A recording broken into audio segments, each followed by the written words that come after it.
In the valley of the shadows, land of the scorpion, stung by the darkness, swimming in all the poison.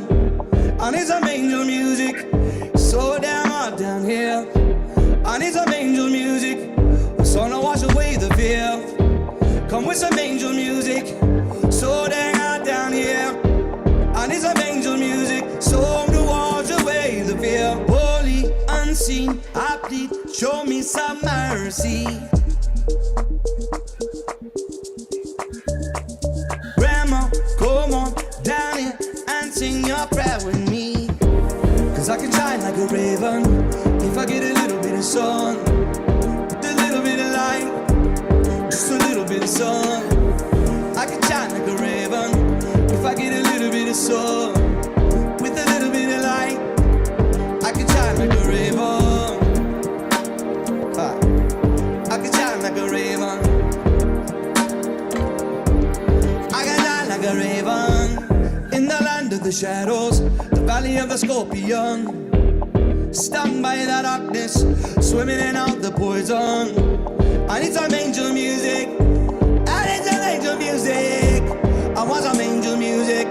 The song to wash away the fear. Holy, unseen, I play. Show me some mercy. Grandpa, come on down here and sing your prayer with me. Cause I can shine like a raven, with a little bit of sun, a little bit of light, just a little bit of sun. Black feather glisten, just a little bit of light, a little bit of sun. I can shine like a raven, shine like a raven. Black feather glisten.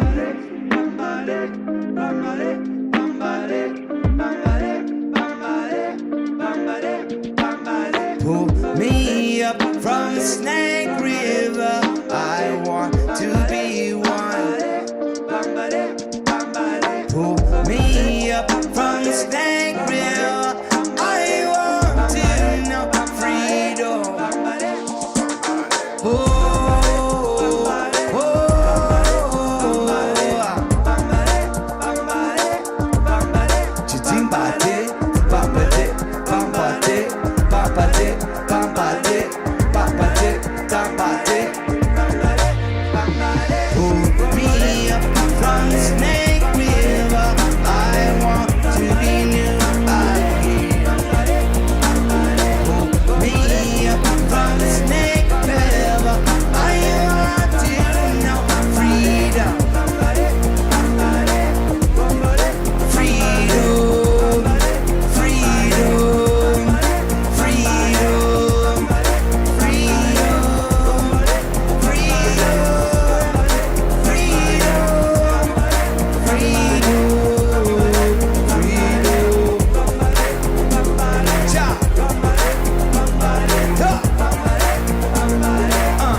Don't we all sound like a raven? I don't know. I've never seen ravens shine, but it's catchy. I like it. So I'm just going to jump right back into it. I was covering Scam Antarctica, actually. It was, I left it off at a certain point.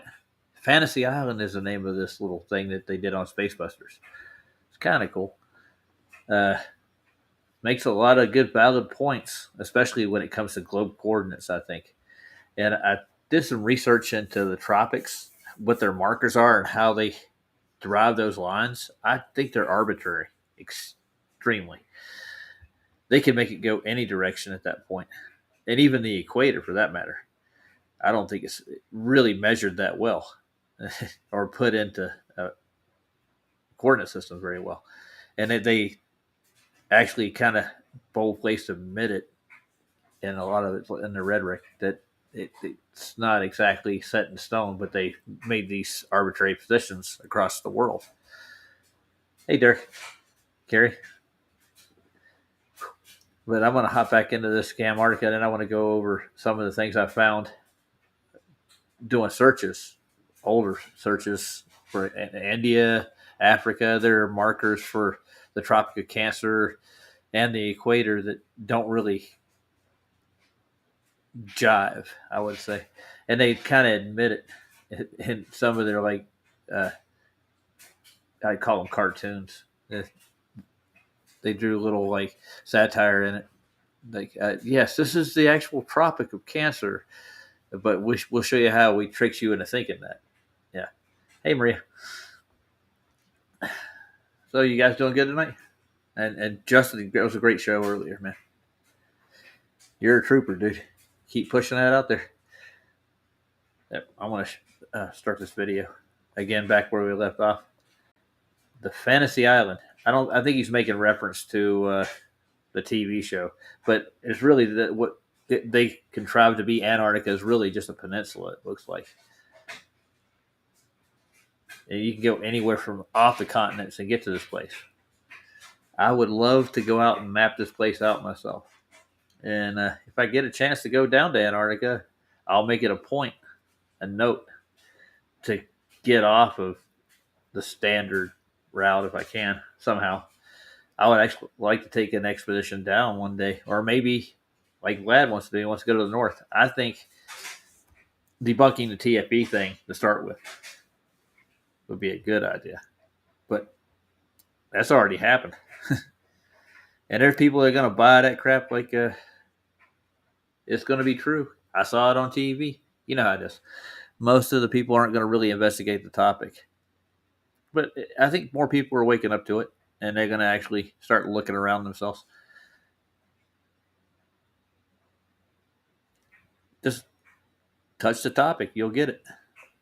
At 78 degrees 11 minutes south latitude, meaning inside of the alleged 80-degree polar circle ring. Even outside of 78 degrees, to the Antarctic Circle at 67 degrees south latitude, Encyclopedia Britannica tells us that at the same time as Dumont d'Urville in 1839, Commander Wilkes of the United States expedition made a cruise to the southward and mapped a large tract of land in the latitude of the 67 degrees south Antarctic Circle, for which he claimed the discovery. But as a portion of it had already been seen by Balleny and the rest has since been proven not to exist, the claim has not been admitted.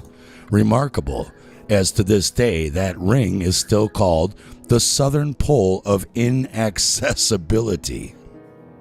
Wow. What is more curious is that out of all of these expeditions, which all went in the summer's southern months for the weather, there is not one single mention of any 24-hour sun in the sky, ever. Plenty of talk of that night, the next morning, the next day, a few days later. But you'd think somebody would mention a 24-hour sun during these months, but it's nowhere to be found. Were the Earth a globe, the longitude lines inside the Antarctic Circle could not exceed more than 30 miles wide per degree due to convergence, which times 360 degrees is only 10,800 miles around the Antarctic Circle.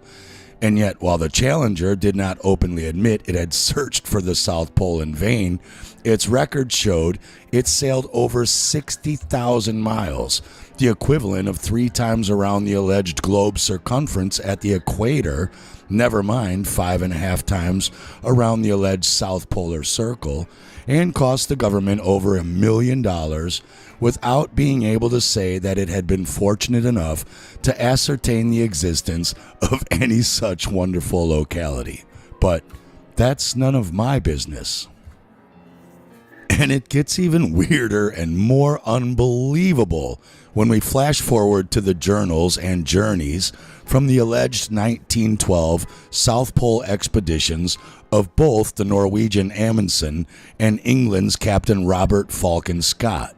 If the whole world is a stage, why would Antarctica be any different? If you think flat Earth is ridiculous, consider this.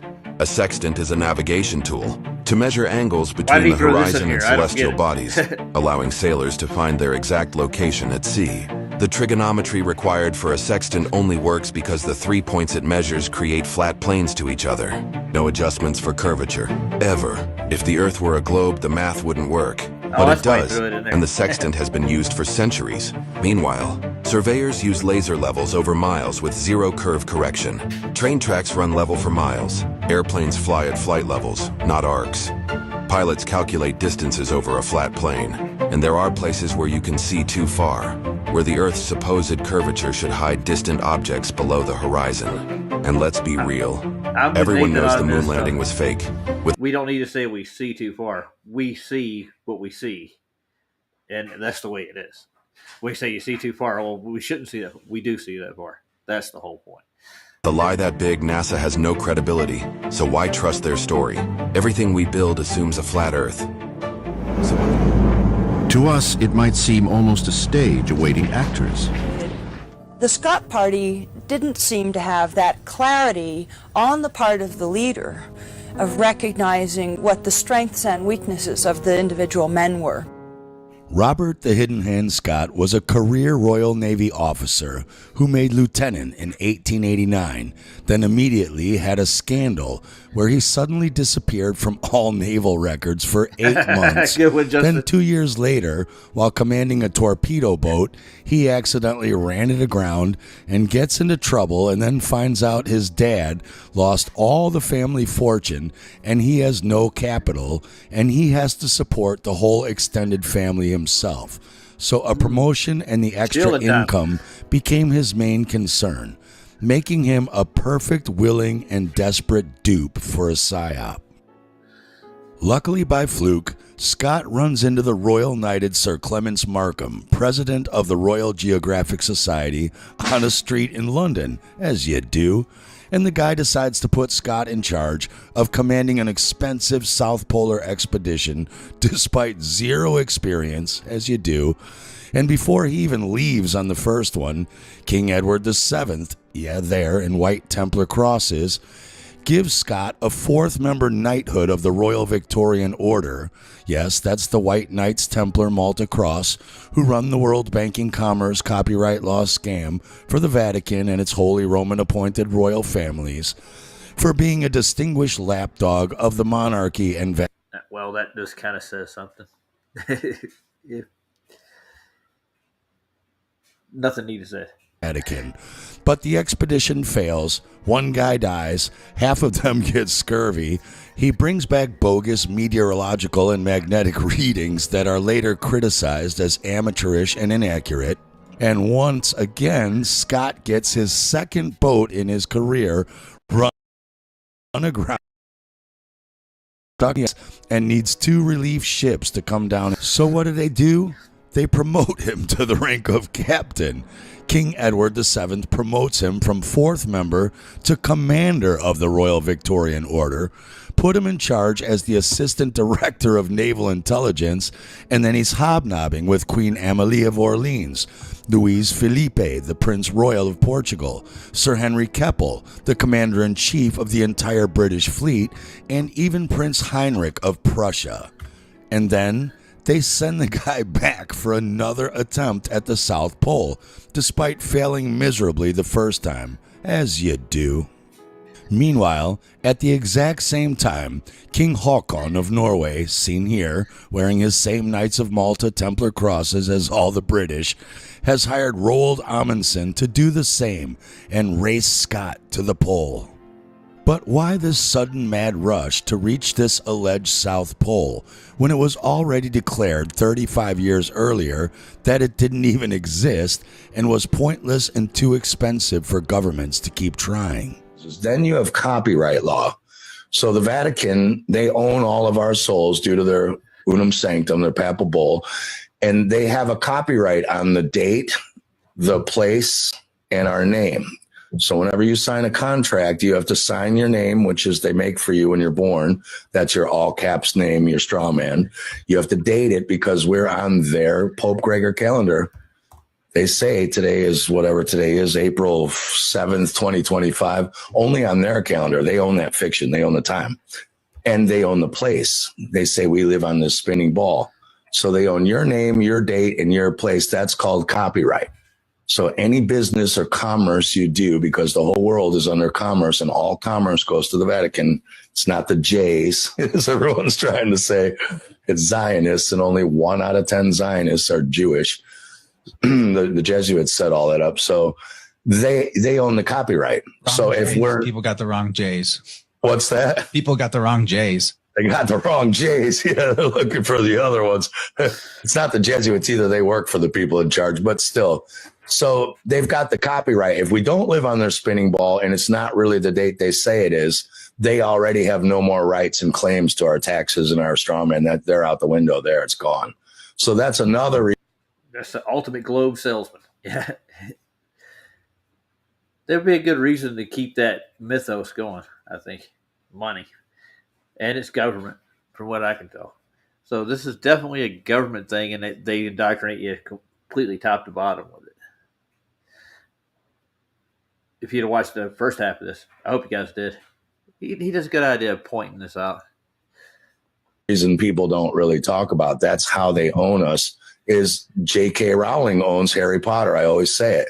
She owns the rights to the Hogwarts universe, and Harry Potter and Ron and Hermione in the time.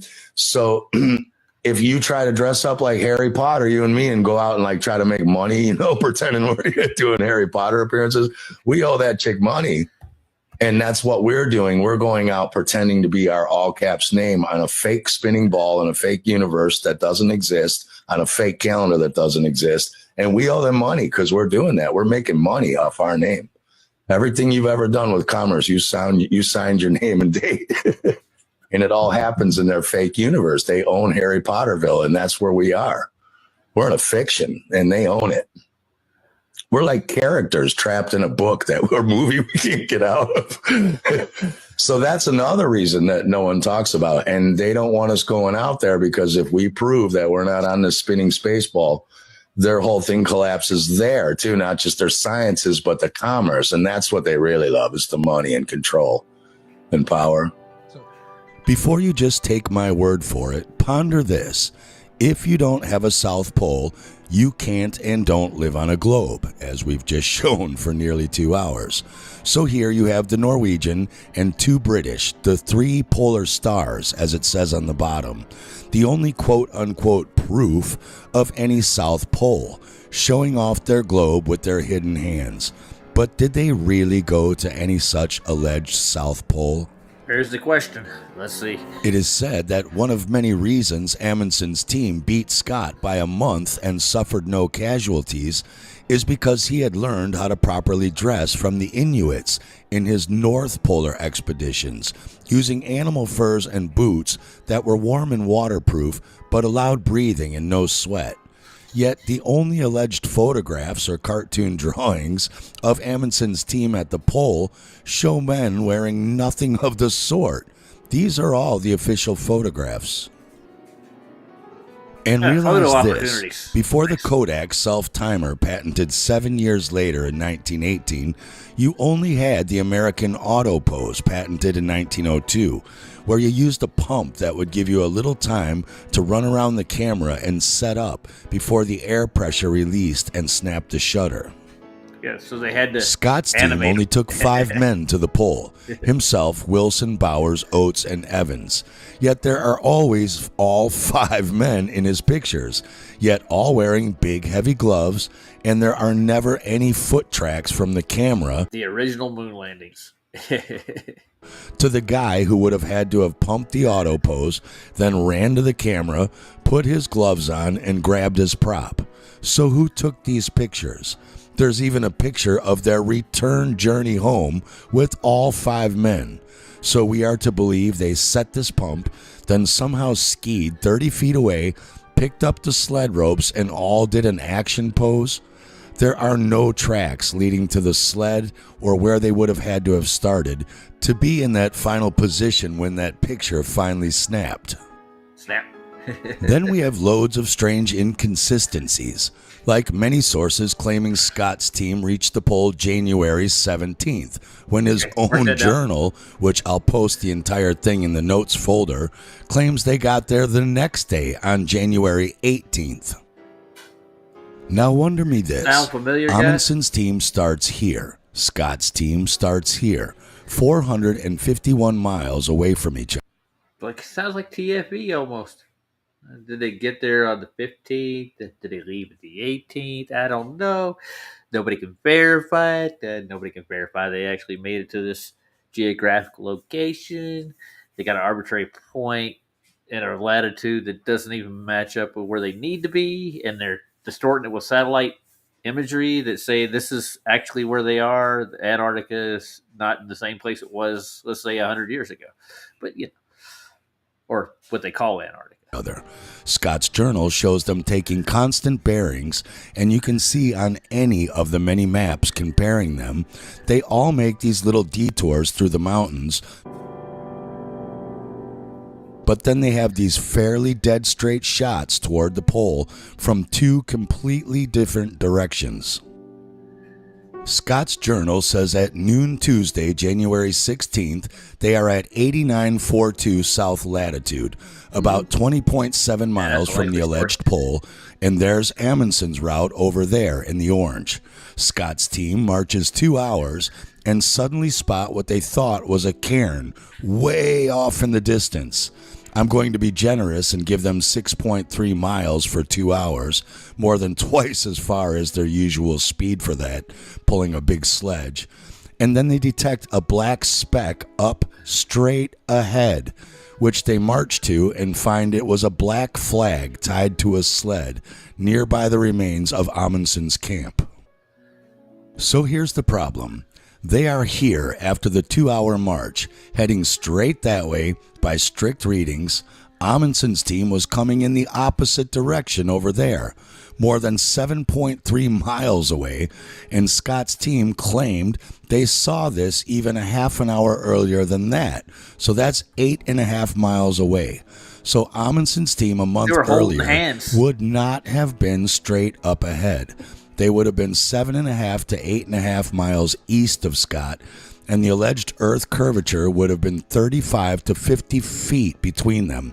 Even with the chord arc at 1/4 that is still 9 to 12.5 feet of curve to see over or even spot that little black flag on a sled, let alone from 8.5 miles away. And Globies claim entire ships go over the horizon curve at less than 5 miles away. In fact, you need a Nikon P900 just to zoom in on a ship, never mind seeing a tiny flag with the naked eye or a tiny 4x optical handheld telescope. You can't have your cake and eat it too. This story stinks of the moon landings. I am not at all suggesting that these journeys and teams are total fictional fabrications. I'm suggesting these events may have really taken place here, and certain fictional embellishments were added later out of necessity, and I'll show you why. Oh, we'll see it. Just what if Gleason was correct and Scott, Shackleton, and Wilson's failed 1901 to 1904 discovery expedition was actually a real South Pole attempt that had to stop at 82 south latitude, not because it wasn't intended to go any further, but because it wasn't possible to go any further. And then Shackleton returns on the Nimrod expedition in 1907 to 1909 and allegedly gets only 97 miles from the alleged South Pole and then just turns around and walks back 750 miles without making world history like the first man on the moon? Or is that a cover story?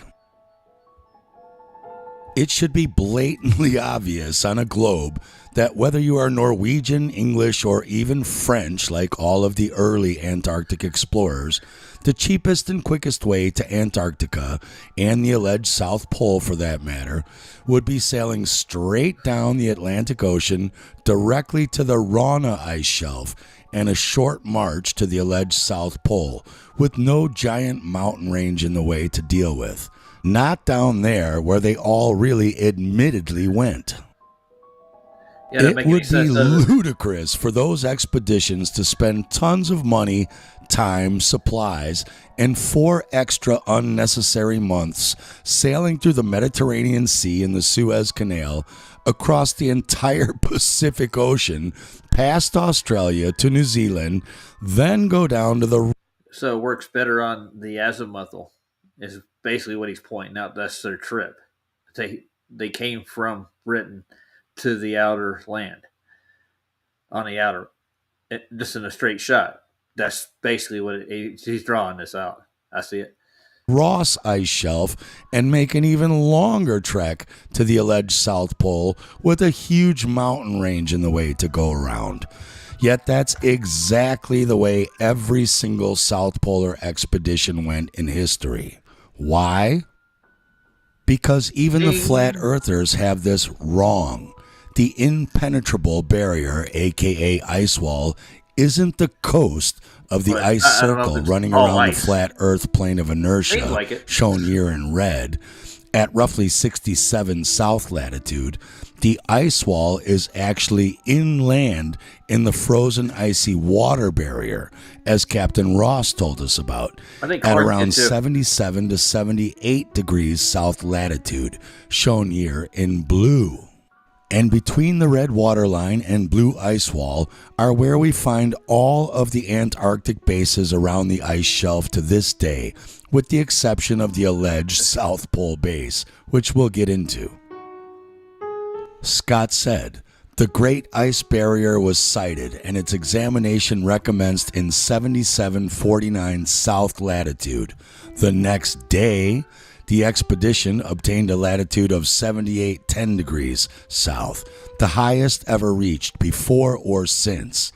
Along the coast, as far as the eye could reach to the eastward, there was a perpendicular cliff of ice from 150 to 200 feet high, perfectly level at the top without any fissures or promontories on its seaward face. Captain Ross sailed along the marvelous wall of ice eastward in 7747 south latitude as far as 78 south latitude. This barrier was estimated to be 1,000 feet thick, and it was followed for 450 miles without a break. So the only place you could get on the whole damn thing without an airplane, helicopter, or 200-foot tall hydraulic crane, which didn't exist back then, was the Ross Ice Shelf, which is here in reality. Yeah, me too, Derek. As I don't Gleason really said, subscribe to the map itself. I subscribe to the longitude and latitude system that they drawn out on it. It's just I don't know what's out in some of it, and I've seen what Ross and Clark did navigate, and their discoveries. They're actually documented pretty well compared to what these boys did. These boys are ad hoc, as you can tell by what they're throwing out here, and they were working for a particular group, the one that we're actually kind of fighting, the scientism side of it all, and mostly globalism itself, for what it's worth. But for charting, yeah, I'm pretty sure if we go out and start looking, we'll find other things out there that aren't even on the map. But I wouldn't say beyond that far reach of 70 to 78 parallel as far as anybody's actually sailed. So that's known. Imagine, if you can, the amount of centripetal force there must be concentrated to the center of a globe or sphere to hold these mighty walls of ice and mountains of frozen material in place, whereas there is no inward north or outward southern force on the still plane of inertia or rest in the center of a toroidal field. No such proven ice wall also exists around the entire North Pole. Kind of funny how Pangaea forgot to create this ice wall around 77 to 78 north latitude and also left the water and much of the land inside of it unfrozen, unlike its alleged south latitude ring twin, Fantasy Island, which the globe theory just ignores because its model cannot explain or account for this. But the Bible does. Hast thou perceived the breadth of the earth? The waters are hid as with a stone, and the face of the deep is frozen. He has compassed the waters with bounds until day and night come to end, meaning no 24-hour sun or sun at all past 80 degrees south latitude, as we'll get into. Wikipedia claims the Amundsen-Scott South Pole Station is at 90 south latitude, 0 east latitude, where it should be on a globe. Time and date concurs. Date and time, however, has it listed at 89 degrees 59 minutes 51 seconds south latitude and 139:16:22 east longitude. You say, yeah, well, that's only 920 feet away, and that's reasonable, and I agree with that. But it's the east longitude we'll get into shortly. But when you go onto Google Earth and put in Amundsen-Scott South Pole Station, it takes you here. Not there where it's supposed to be, but here at 85 degrees 6 minutes south latitude, 0 west, and gives you all of these pretty pictures that could be taken anywhere at any time for all you know, to assure you that's what is really there. And we'll take a good look at that sign there. But weirdly, compared to where Google Earth alleges the geographical South Pole actually is, the base is just over 340 miles away northeast, which is very strange because Scott and Amundsen's detailed journals with daily longitude and latitude readings allege to have traveled roughly 850 miles from down there, northwest, from the direction of the Ross Ice Shelf, and Scott's whole team allegedly died on the way back there. So how can the alleged South Pole base now be 340 miles farther northeast? They walked 680 more miles further round trip at 8 to 12 miles per day with no extra supplies and didn't notice or write in their detailed journals that extra distance would have taken more than 2 months longer to travel at that speed and 40% more supplies that they didn't bring. Did both teams just magically teleport that massive extra distance? No, they fudged. Wikitardia says they began their 862-mile return journey January 19th. Scott's own journal says, we have turned our back now on the goal of our ambition and must face our 800 miles of solid dragging. Well, I'm sorry, but that base is 1,224 miles from Scott's home base. Steve, you idiot, has it even occurred to you Google Earth might just be wrong? Yeah, that's what this whole film is pointing out, but not in this case. Because the alleged globe South Pole, there in blue lines, should be lined up quite a bit under that protruding bump there on the left, and then well around that curve up there. That would explain why Google Maps looks so freaking weird, doesn't it? Just left of that noticeable alleged protrusion on the Rana ice shelf there. And yet Google Earth has the alleged South Pole base in red lined up a little above the bottom of that protruding bump on the left and right under the beginning of the curve exiting the Rana ice shelf. Yet they show you a sign there in their images saying Geographic South Pole, with 2 quotes from Amundsen and Scott claiming that is exactly where they were, and yet have a picture with a star drawn exactly where Google Earth claims they are in the red lines lined up a little above across from the bottom of that protrusion on the left and under the big curve leaving the Rana ice shelf. Exactly like the red there. whereas the actual alleged geographical South Pole, according to Google Earth, should be 340 miles in the other direction, where the orange lines are, lined up quite a bit below that protruding bump on the left there, and well around that curve. Hey, D-Man, how you doing, man? What's going on, Roger? Not much. Going through... Sorry I missed your last show. Yeah. What was the Cubby show? Because I just missed it. I literally finished Saws, and I went and laid down, and I literally passed out for like an hour and a half. And I was like, holy shit, what time is it? And I went over and turned the phone on real quick, and I saw that you guys, I literally logged in just as you were about to close it down. I was like, Jesus. That was all about Pantera. We were just going over their greatest hits and all their music, their career. Oh, yeah. Cubby's a big fan, and I got a chance to see him when I was younger, and I like their music. So. I never got to see them. I never got to see the Boston. I think at some point they were in Boston, but at that point when Pantera was around, what was the other one after it? Damage Plan. Yeah, something like that. I don't remember the name because Phil kind of put me off of them because of all the crap he was doing when Pantera got. Yeah. And I mean, at that point I was working like a mofo all the time. So I didn't, that point in the 90s, I didn't really do much except basically work and sleep. That's about all I did. Yeah. I was working for Sprint Northern Telecom at that time, and I was traveling all over the country, man. We're just putting in fiber optic switches all over the place, in and out of phone offices, tying in to the Bell system. It was fun, dude. You learn how to do stitch work and power work, and then the cable work itself, tying down to 66 blocks and putting in converters for the fiber optic systems. Yep. Yeah. Early fiber optic systems. Yeah. And now they're all over the place, man. People like to go around and cut those things. That's how my brother makes his money now. He actually goes and fixes splices for the fiber optic sets. Yeah, I got it up here. The only for years I had Verizon up here a long time ago. The first fiber optic system I ever saw up here was Verizon. A friend of mine worked for Verizon, told me about it. He said, "Hey man, I know you're a big internet guy." I said, "Yeah."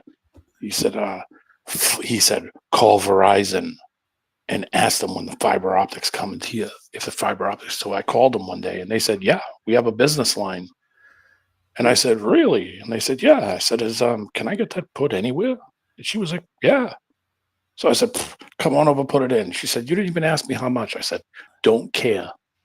Whatever it is, I want the best line that you can give me. And it was 50 up, 50 down. That was the best connection you could get at the time. Oh, yeah. Like the best. But the state up here wouldn't let Verizon put Fios TV in because they had Fios TV. The state was contracted with Comcast at the time. Well, pre-Xfinity, when it was just called Comcast. Yeah. So Comcast paid all the cities and towns off, and of course they gave free internet to all the local all the local state and government and the police and the schools. So they basically had everybody in their pocket because they didn't want any competition, obviously. And the Comcast cable internet was dicky slow. I mean, it was bad. So I think I paid $150 or $160 a month, which was a lot. But I had the fastest connection on the East Coast, literally, for fiber. Nobody I knew around here had a fiber optic connection. Even though they had it out to the street, nobody got it. Oh, weird. I had that connection, and then Comcast, basically Verizon, pulled out of the state completely and said, "Yep, we're pulling out of the state." So I was stuck with Comcast. Comcast's crappy cable internet, which was horrible, super slow. And just recently, this company popped up, and they said, "Hey, we have fiber optic. It's like $75 a month for 900 up, 900 down." And I was like, "I'm in." Cut off Comcast, and it works perfect. I haven't had one problem with this, and I think now it's up to like $90 a month, but that's that was expected. I think after 2 years or a year it goes up. So I was like, yeah, I don't care. $90 is fine. Well, I'm with Xfinity now. It's kind of what Comcast became, right? Yeah, yeah. It was originally Comcast, and then then they rebranded it to Xfinity. I think because it was bought up by some news media agency. Well, you know who owns all that, you know. That's yeah, of course. There's 22 of those families that run most of that media. Yeah. And you know what my last bill was for base cable where I live? $300 a month. $300. That's for the slowest internet they could give you with the basic channels and a home phone. It was $300 a month. It was like $280 something plus tax, and I was like, cut this crap off. I went down to $75, and we got rid of all the crap and went all digital. Haven't had one problem. Nice. They keep sending me shit in the mail too. That's the other thing. They keep sending me stuff in the mail. Comcast will give me 40% off. Like, yeah, they're ripping up. Yeah. No thanks. They're charging me $65 a month now for this, and it's the highest speed they got. I don't have too many problems, but every once in a while, the modem will lose my password, my ID, and I'll have to reset everything once a month. Yeah. Yeah, you have to power cycle their stuff sometimes. Yeah. It's shut it down. Like fiber, dude. It's nothing like fiber. No, it's smoking fast, especially where I am. I'm in a lucky place. I'm kind of near a town. I'm near a big town. I'm not too near it, but I'm near it enough that there's a major highway, it's a major road going by us. So that's the only reason. I don't know of anybody else on the road here. And this road goes for a while that has it, because when I go to do the search for internet connections, I don't see anything I don't see any consolidated. So I was like, nobody offers it over here where I'm at. Nobody offers fiber. I looked, I couldn't find it. I think it depends on where you are. I have a friend that lives in Michigan, and he was like, fiber. What the hell's that? He's on some like 100 megabit connection. That's all he can get in northern Michigan. Well, I use Verizon for mobile, and they use the fiber networks too. So I get good mobile service, dude. Yeah, Verizon was always good for me. My sister had it in Massachusetts, and she hated it. She said it was nothing but problems. So they went back to Comcast, but it was like almost triple the price. When gouging there, aren't they? Oh, when you're the only game in town, they can charge you anything you want, anything they want, and that's the whole reason I got away from it. Years ago, I tried to get away from it.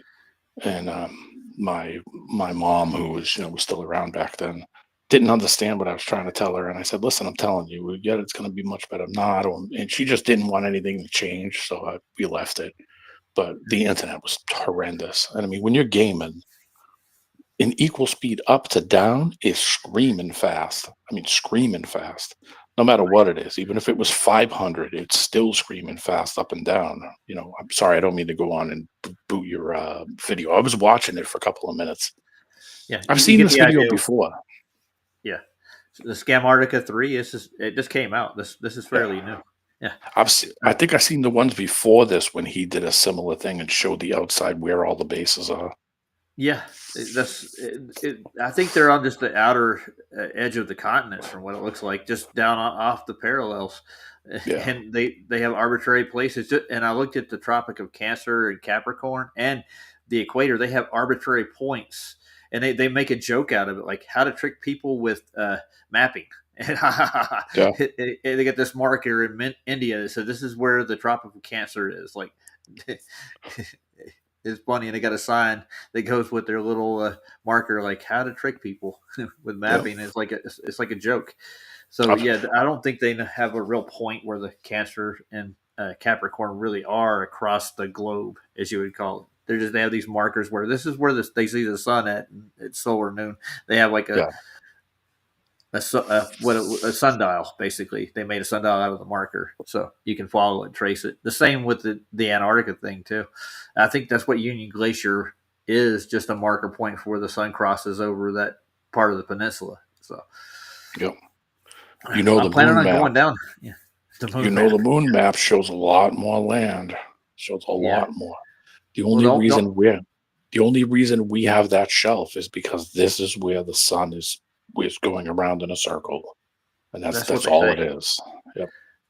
If that sun circle changes and that sun circle goes around in a circle, then those outer lands are then going to defrost, and then the lands that we're at are going to freeze, and it'll just that whole sun and magnetic center will move around in a circle, and that'll thaw out the other lands. So I'm sure at one point, which is maybe one of the reasons why they don't want people to go to the outside regions, because then they're going to figure out that other things were living there. That's probably why. I think it may be a migrant pattern for seasonal things too. Like our ancestors probably, when they were first exploring the world, they migrated to different climates because it got worse in other places.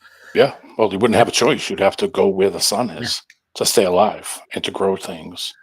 To have things pop out of the ground and have things living. You wouldn't have a choice. You would have to follow the sun, no matter what. Or you're dead. Nothing's going to grow in this. They're definitely gatekeeping it, man, for sure. Yeah. Why would they make that? Well, years ago, I think in the 70s or maybe early 80s, they used to have tourism, like a 747 used to go around the mountain down near there and then come back around and then go, I don't know if it's Australia. Yeah, there's still one that does that actually now. They just took it crashed. It did? Huh. Yeah, it crashed into a mountain and killed like 200 people. And then they stopped it. They said, that's it, no more. I thought they had a group last year during the TFE. They actually had a group of biblical cosmologists actually take that flight. They recorded it and time-stamped all their photography and stuff, and they were counting how long the sun was in its view. And the flight stays in the air over the whole day. They fly in a circle almost around that mountain, and they fly back, right? Yeah. The plane crashed into a mountain called Mount Erebus. Erebus disaster, and occurred in 1979 when Air New Zealand flight flew into Mount Erebus on Ross Island, killing all 237 passengers and 20 crew. What happened? TE 901 was the plane number, and it was like a tourism thing. You could get on it, and it would fly down and fly around the mountain, and then come back. That's all it would do. And they did it a ton of times, I think, in the 70s, and it was never a problem until I think they got into a storm, or they got down there and the weather got real bad, and then they had some kind of mechanical problem, and the thing right into a mountain, all dead, frozen. I hear you. Yep. And somebody said it was bullshit. That's not bullshit. They said a computer accident. Said it was caused by pilot error, but public outcry led to establishment of the Royal Commission of Inquiry into the crash. The commission presided McMurdo Base, New Zealand Standard Time, UTC +12, was running on New Zealand daylight time at the crash. So I wonder if they ever got the stuff off of there. I'm sure they probably did, all the bodies and stuff, but that happened. I did a stream on the flight they just did. I guess they started doing it again. There was a group that did that, and they actually follow like biblical cosmology, Enoch's cosmology. Yeah. So yeah, they took a trip down there to observe it on the plane. They're flying them again, I guess. Oh, nice. Yeah. Yeah, because they made a big stink because of that. Because technically, crap, they could only go so far in, and then they had to turn around. So they would go around that mountain and turn. And I don't know if they lost. They just couldn't see. I don't know what happened. Some screw up of some sort. And of course, because they were flying low, everything froze. And then, the typical plane stuff, flying over a frozen cap. I just lost my chat, dude. I hate StreamYard. Every once in a while, well, not hate it, but it's like every once in a while, like in the back of the room, the chat will go out and I won't be able to see it. I have to restart it. Anyways, yeah. So what they're doing is comparing this to like the moon landing, the so-called discovery of the South Pole as it goes. They're all manufactured. That's basically what I'm getting out of it. They have to. Most of the globe claims are manufactured. They're not legitimately found in nature, So they made it. Yeah. I don't know why that is. Still trying to figure that out. Well, I mean, they did that to show some kind of military superiority in the Cold War era. That was why they. Well, I mean, the Russians figured out that. I think the Russians figured out that you can go up higher and there's less oxygen and things are lighter. They were able to figure that part out, and naturally, of course, we couldn't go 10 seconds without thinking that the Russians were better than us. So they come up with this whole plot and plan to say, "Oh, we're going to the moon." It was bullshit. Sure. We're going anywhere. But how could you prove it if you can't go there? So you can't. So that's all it was. It was just a flex. To say, "Oh, look at us! Oh, we're number one." That's all it was. Bullshit stuff. Yeah, Kennedy made his name out of that, didn't he? Sure. He started NASA and all the rest of that crap. Yeah, sure. The money laundering operation. That's all it was. Before that, NASA was just an exploration. The Navy had a branch, dude. I think it was called NACA, NACA. Yeah, NACSA, I think it was, or something like that. Yeah, and they did a lot of marine exploration and stuff. And they actually did a thing called Operation S. It was a military classified operation to go past the poles, supposedly, and they used dirigibles. The Navy did. They went further, and they said they kept going. And I don't know what latitude they were going at or which direction necessarily, but they said they went beyond the pole. And I'm like, they never gave a specific declination, which direction beyond the pole, the supposed South Pole or the North Pole for that matter. Which way did it go? They didn't really specify in the documentary that they put together. They actually pieced it together, and it's in a book called Land Beyond the Poles, I think. Yeah. If you ever get a chance to read it, they called it Operation S, and they went like 1,700 miles beyond the pole or something to that. Which 1,700 miles is a good way to go. We have huge problems with flying planes down there because of the cold and because of because of the old technology from those days too. Those old air-cooled engines. The castings they would use for the engines were cast iron, and stuff that they used would crack engine blocks. It would freeze the oil. It would, they had to build planes specifically just to fly over insanely cold climates so that they didn't freeze up. The Quanta Airlines say they've done it, but I don't know. I'm sure they can build a superheated plane. I'm sure they can build a plane that's just superheated. They could just make it so that nothing ever freezes over. I tell you what, take a U-2 or a Blackbird and go over the pole. Do it. Come on. End of story, dude. Well, just go north to south. That's all they have to do. If that's the case, they can pop up on the other side. Yeah. Show us the video. I've looked at the video. They claimed that Qantas did the flight north to south. That back in, I think it was like the mid 70s or the 60s. The video looks like shit, dude. They only go so far. You see some mountain ranges, some snow, and then that's the end of it. To show the whole fucking trip, dude. Just do it. Yeah. If that's the case, they should be able to go right around it.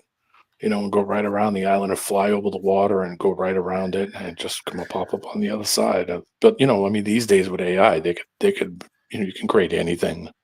Yeah, but nobody's going to buy that now. It's just going to muddy the waters that much more with it. They could say, "Oh, look, here we are doing it." Oh, just get the telescope turned down and was taking a picture of it or whatever.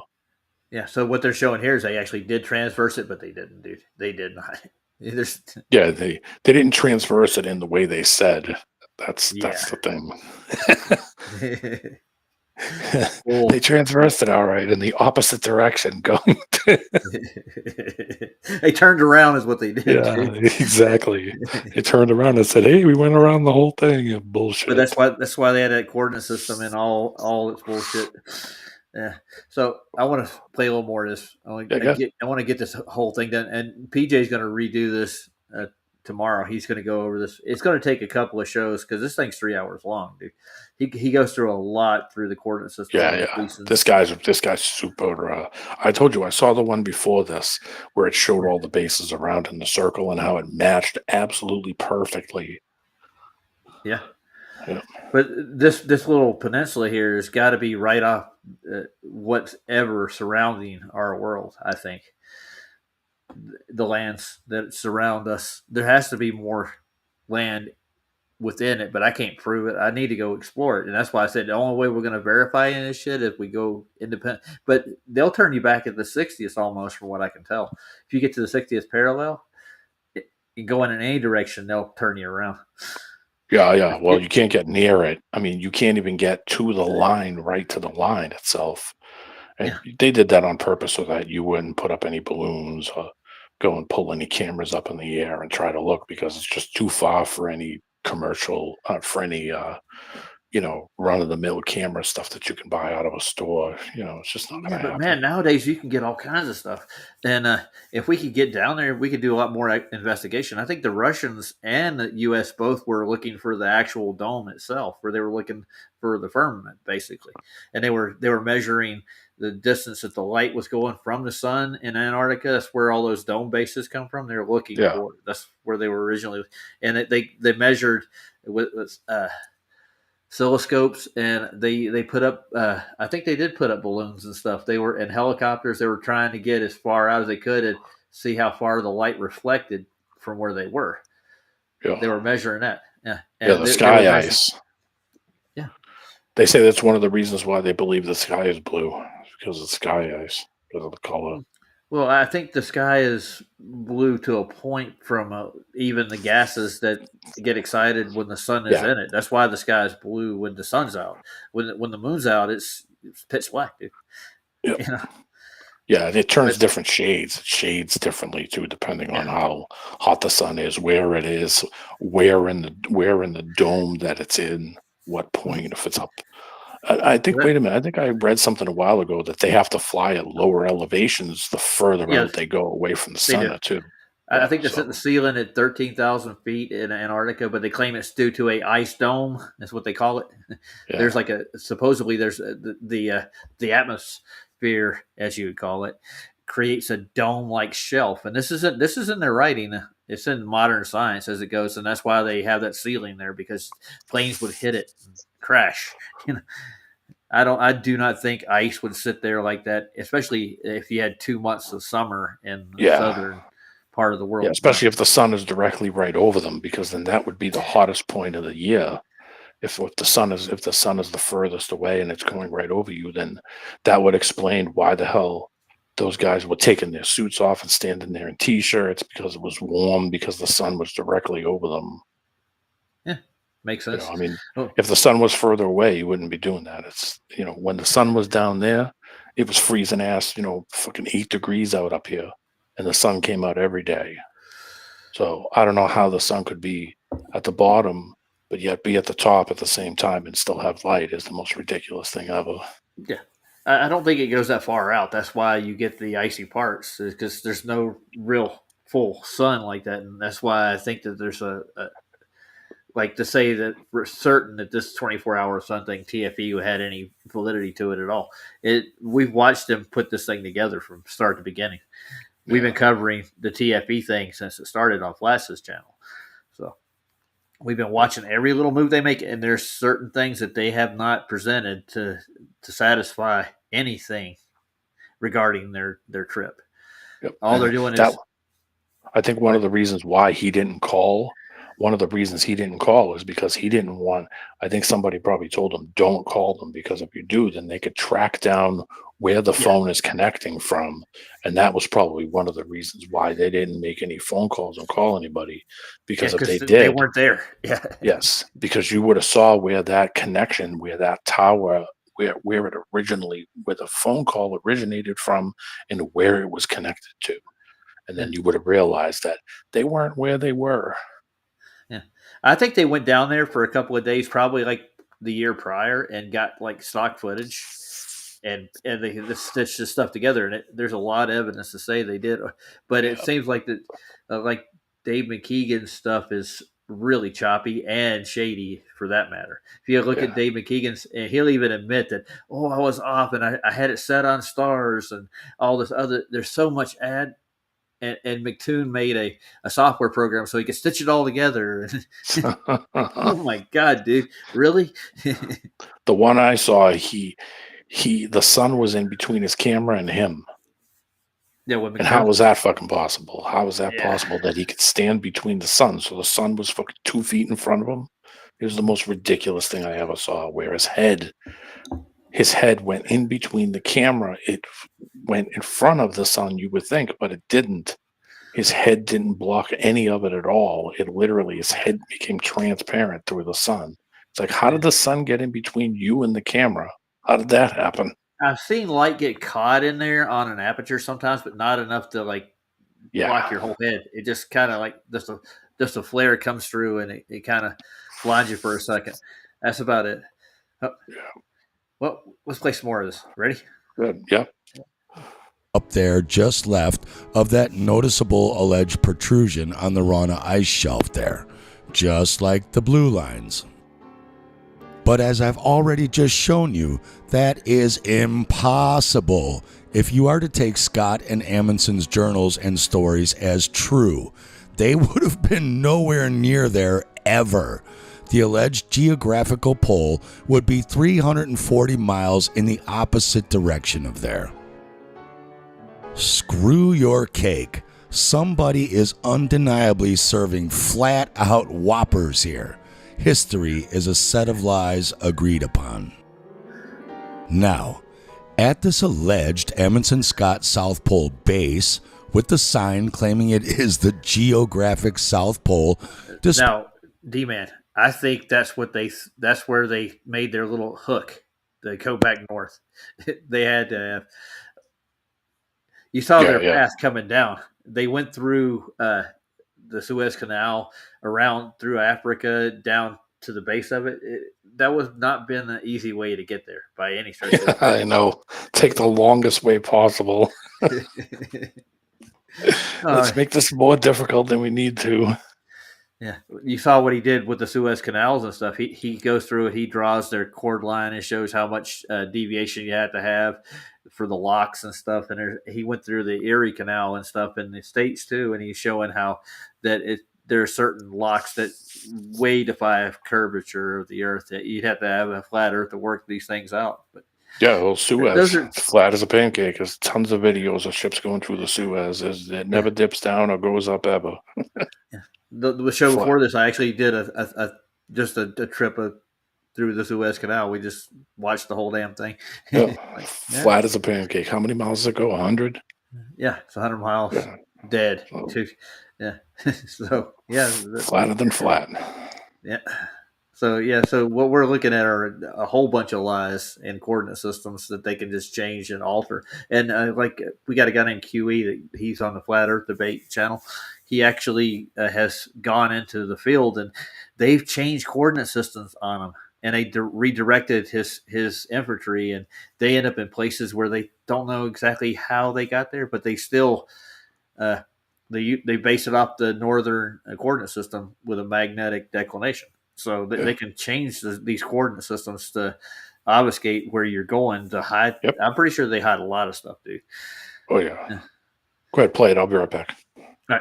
Despite being 340 miles away in the completely wrong direction from the alleged geographic South Pole where Amundsen and Scott allegedly claim to be, Google Earth assures us the elevation above sea level there is 2,543 meters, or 8,343 feet. But Scott's own alleged journal on the day they reached the alleged pole claims it to be 9,500 feet in height, or 2,895.6 meters, 1,157 feet, or 352.6 meters higher, just taller than the height of the Wilshire Grand Center in Los Angeles. So none of the alleged scientists in the history of this alleged base since 1956 have noticed they are not only in the wrong location by 340 miles on the entirely wrong side of Fantasy Island, but also the wrong elevation by over the tallest skyscraper west of Chicago. That makes me wonder about the actual height that they get out of the the bear. What was it? It was a survey. That's what set the height at. I think it was like 3,000 feet or 3,000 meters. I can't remember which one, but it's above the ice shelf. It makes me wonder if any of their measurements are actually spot on, but I doubt they are. And why is Google Earth putting the base at 2,543 meters or 8,343 feet, and Wikipedia putting it at 9,301 feet, 1,000 feet taller?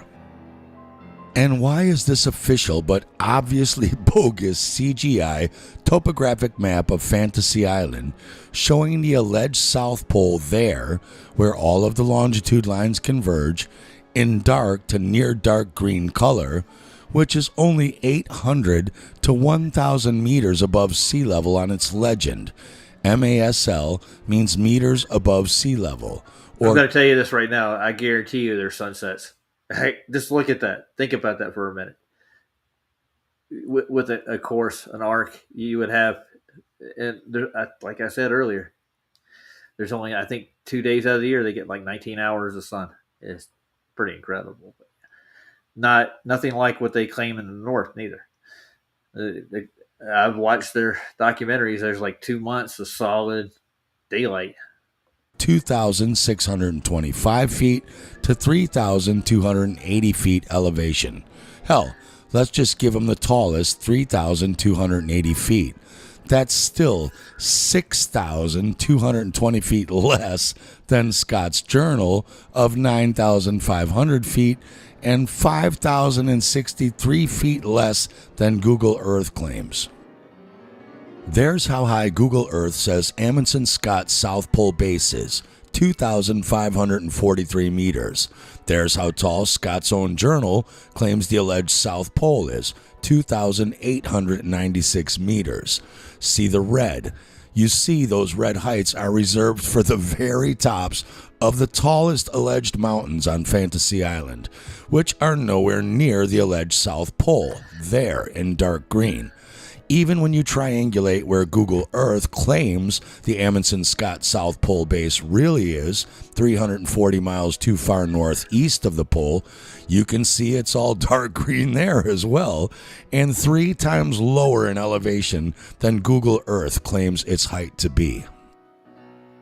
That's the Gigalits in the Austrian Alps, only 100 meters taller than the alleged South Pole. Does that look like they're on that?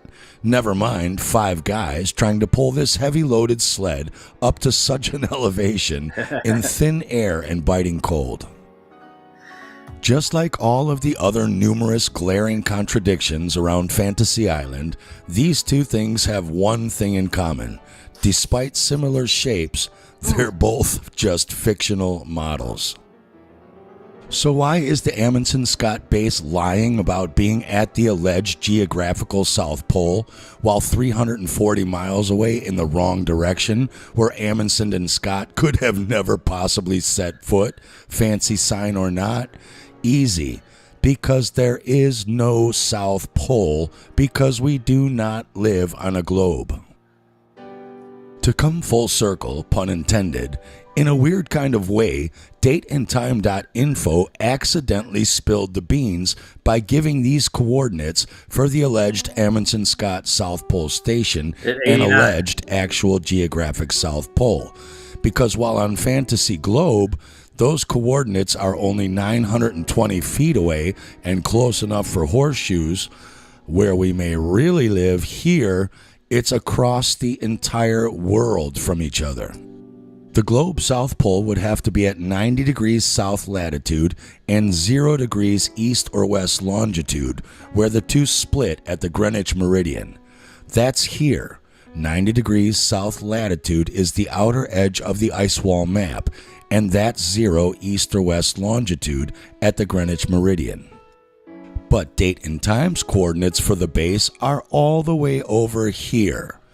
89, 59, 51 south latitude is 920 feet short from the 90 degree outer line, and 139, 166, 22 east longitude is here.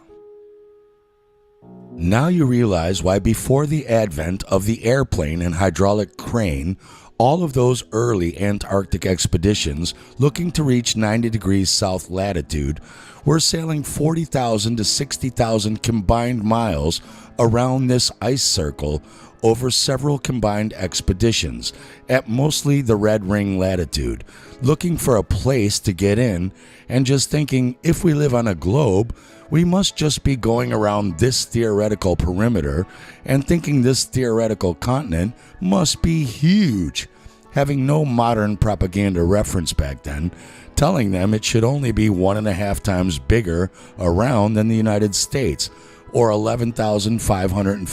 Hey, you sit back with me, D? Yep. Okay. Yeah, so didn't Byrd say that he said there was a island or land beyond South Pole? Larger than the United States.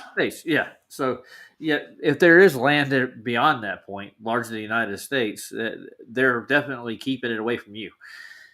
Oh, yeah. And I remember back in the day, David Weiss had that boat tracker. Yeah. Remember? They found You remember that somebody took Google Maps and tried to figure out how big it was, and it wouldn't let you. You couldn't draw a box around it. Yeah. I downloaded it just recently, and I couldn't do it neither. It still won't. So they don't really have like a solid map of Antarctica. So you're looking at ad hoc, put together pieces of the longitude and latitude from their globe system that they kind of made. Yeah. Yeah, wrapped around their globe, wrapped around their ball theory. Yeah. So what you do? I've looked at charts, man. They don't use the globe when they chart an area. They just chart the area. Yeah. They create coordinate systems just for that area too. That's the way it works. It has nothing to do with the stars and stuff. That was just long distance travel that they use fixed stars for coordinate systems. So. Yep. I think that it's pretty much a fairy tale. I'm not going to watch any more of this. I think I'll let PJ take the rest of it. It's almost done, anyways. I get where he's going. He's just basically showing that their actual longitude and latitude system doesn't pan out for us. Yeah, it doesn't match. It doesn't, when you really look at it, it doesn't line up properly. Whereas he can show it on that FE map or whatever it is. Yeah. He can show it on that map and it lines up. Mm-hmm. So, according to what I remember, James Ross Clark was looking for the Lost Seven continent that was built out of myth. I don't know if it exists or not, but I think there may be some more to it. There may be a lot more to it. There may be parts of like even at the what do you call that? The Dateline. There's like 3 hours worth of distance that they don't account for when they actually. Yep. Yeah, so there may be like a slice of the pie missing.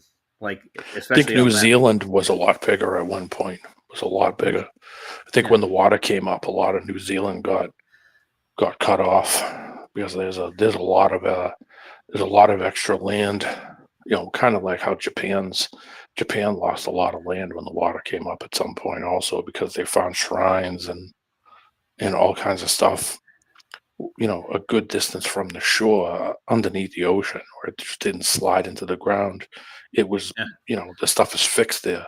So that the water came up and flooded that stuff out. I think the same thing happened with New Zealand and a good chunk. New Zealand and Australia maybe at one point might have been connected at one point, where they might have been just one giant landmass instead of what it's kind of become. Some people say the Azores Islands was the top of a mountain. That's the top of a mountain.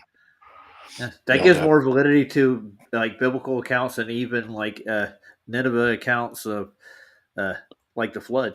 From my perspective. Yeah, the water level came up. The water level came up. That's it. Just what came up.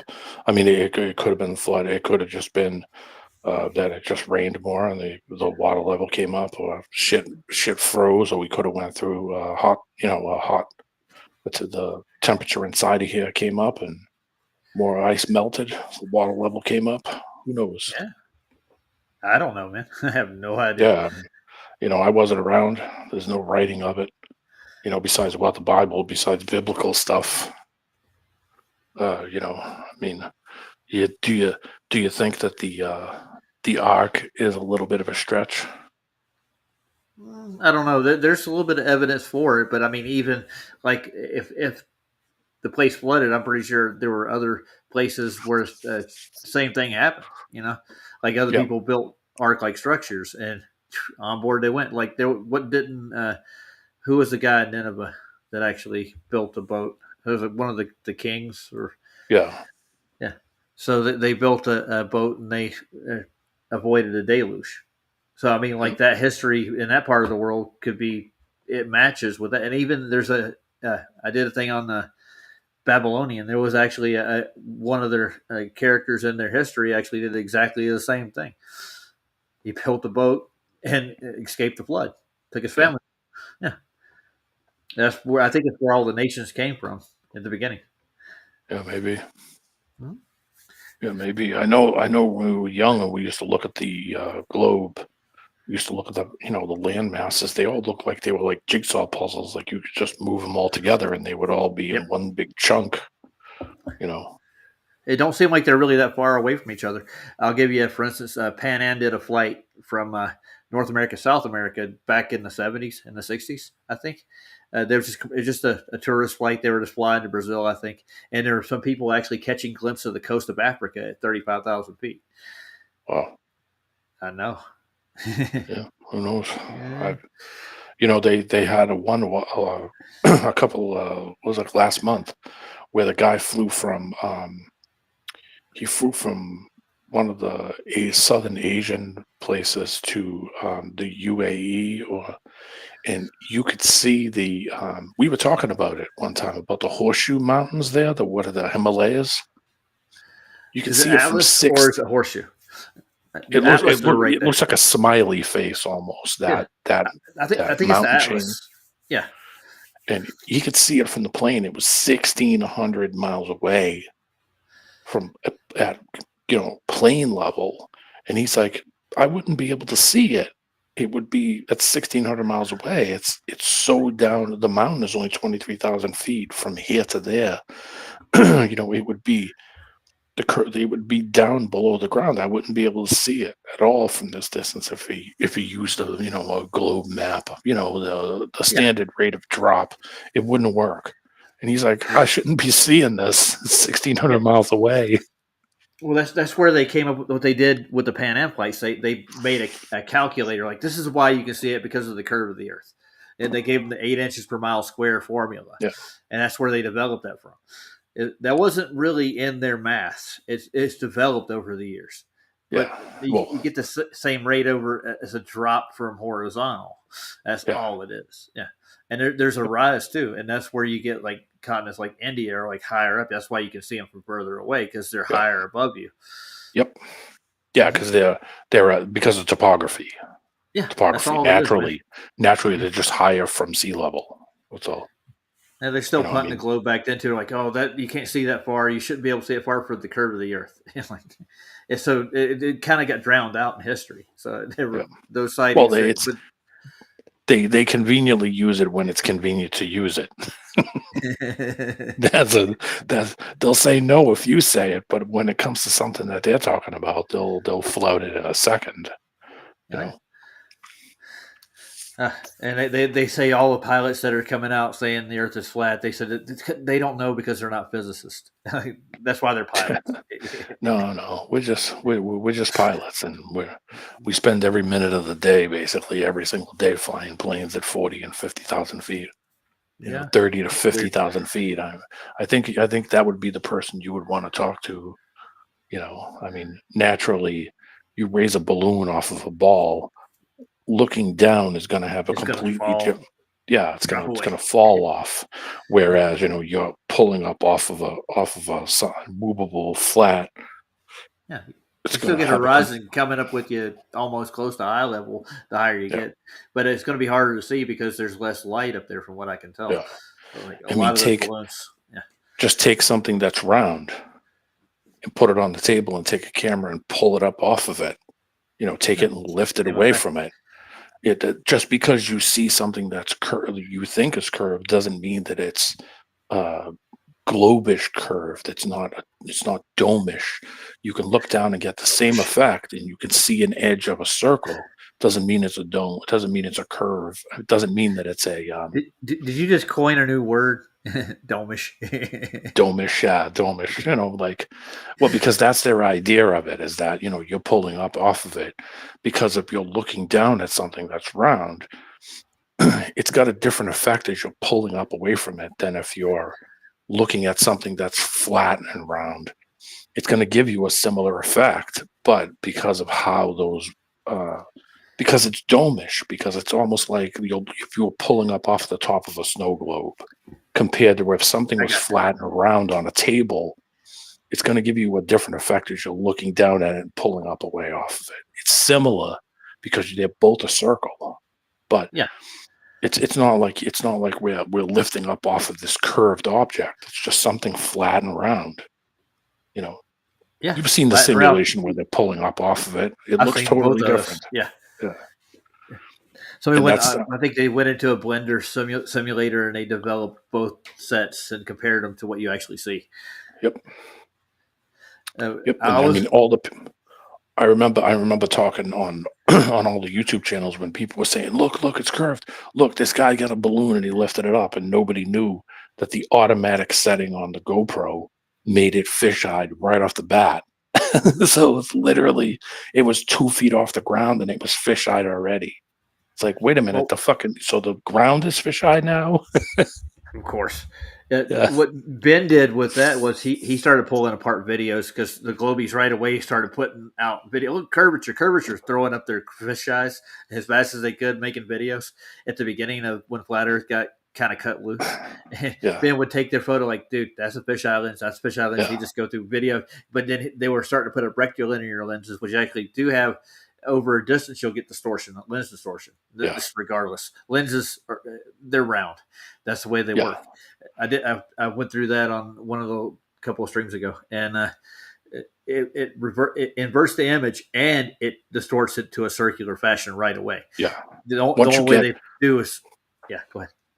I was going to say, once you get too far away from an object, then you really start to see the edges of it kind of peek in a little bit, because it's going past the point where it's going to have problems trying to focus. It's going to have problems just like your eyeballs do at the 3 and 4 mile. It's going to do the same thing. But I mean, that's not physicality. That's the optics that's doing it. Yeah, but I mean, exactly. Ben got some clean shots of straight when it actually stops the spiral distortion, and it's like, boom, it's flat as F, dude, as far as you can freaking see. Yeah. And our localized sun, I want to say that out loud, it's round itself, and that's a circular light. That's just the way it works, man.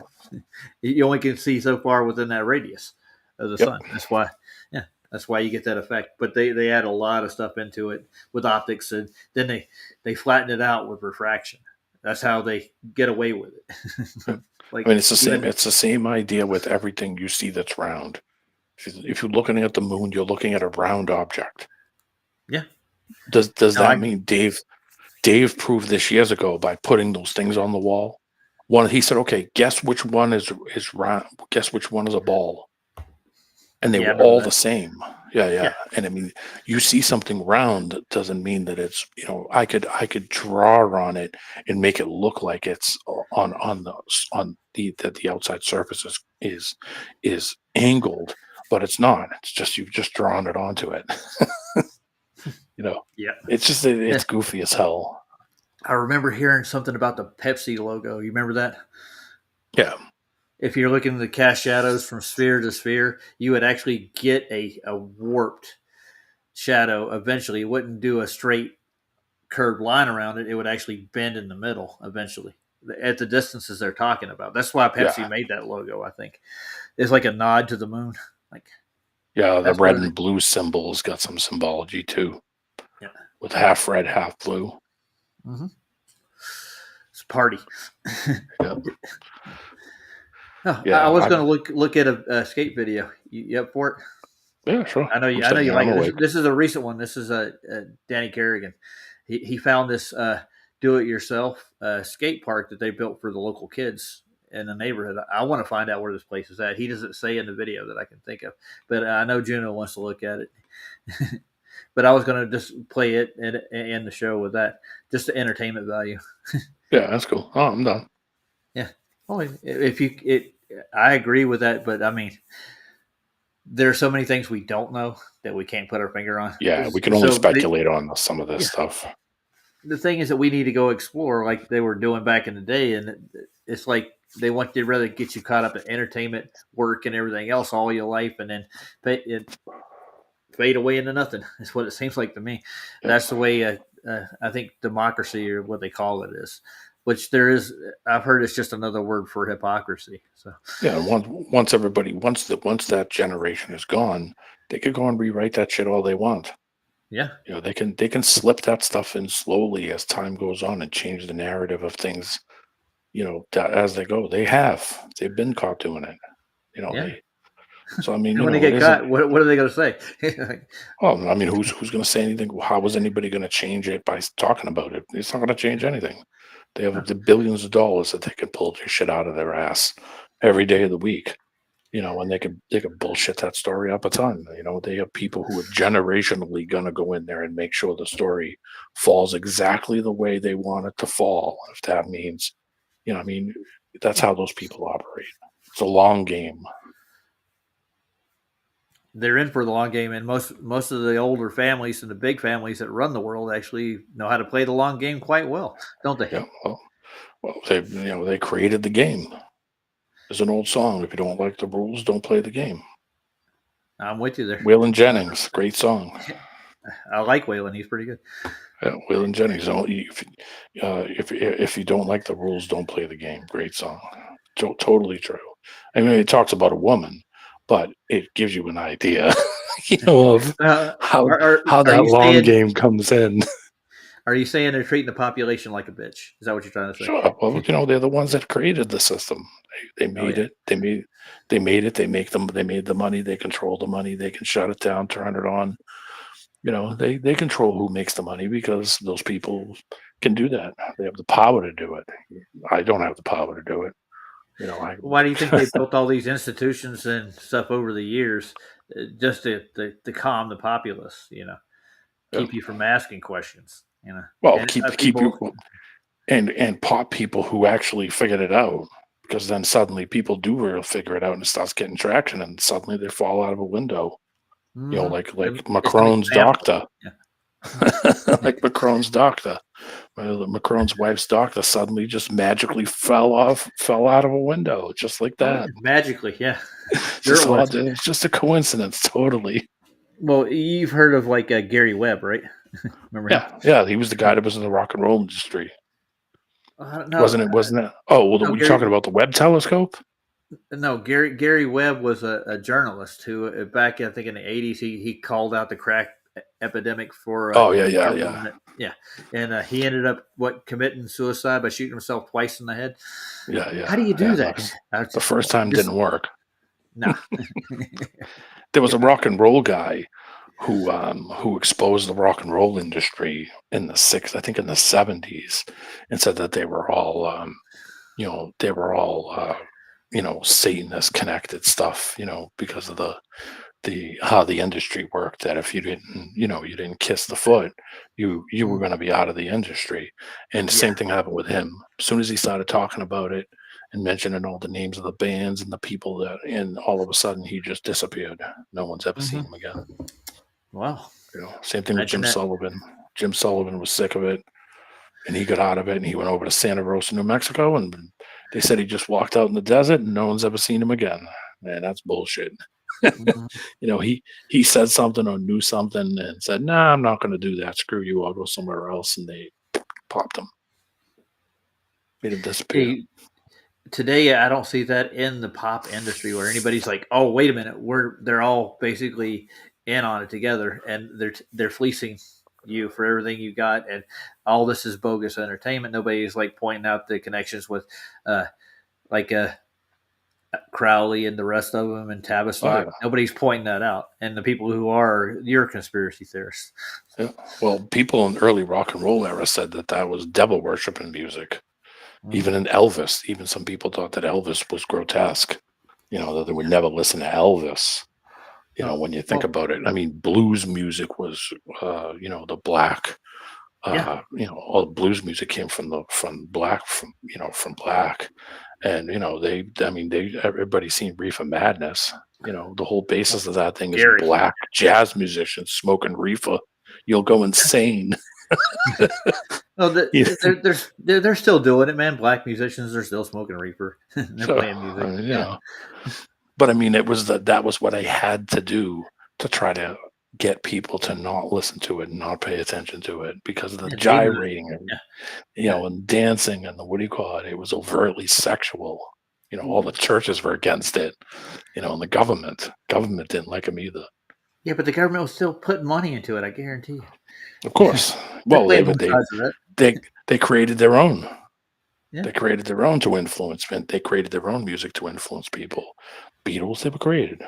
That was the Beatles were made up. That was a shitty band that was, played in basements.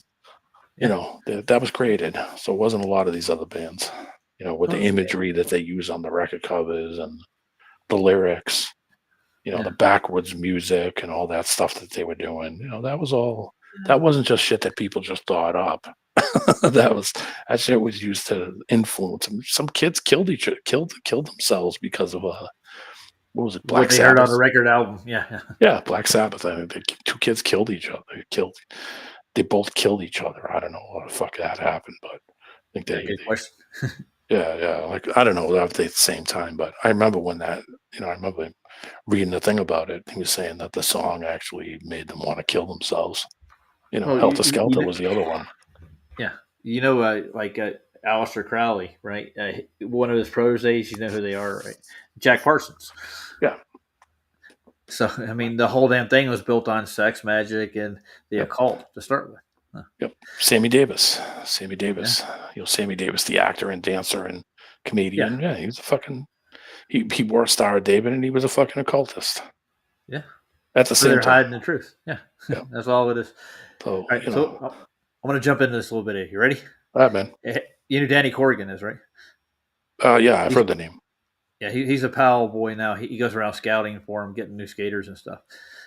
I think it's a good thing to have this for kids in rural areas that don't have, instead of getting into trouble, digging into bad stuff, to find a hobby like skating would be a good thing. So I think it's always a plus for society to have stuff like this. That's just my opinion. Yep. You agree? Yeah, absolutely. Yeah.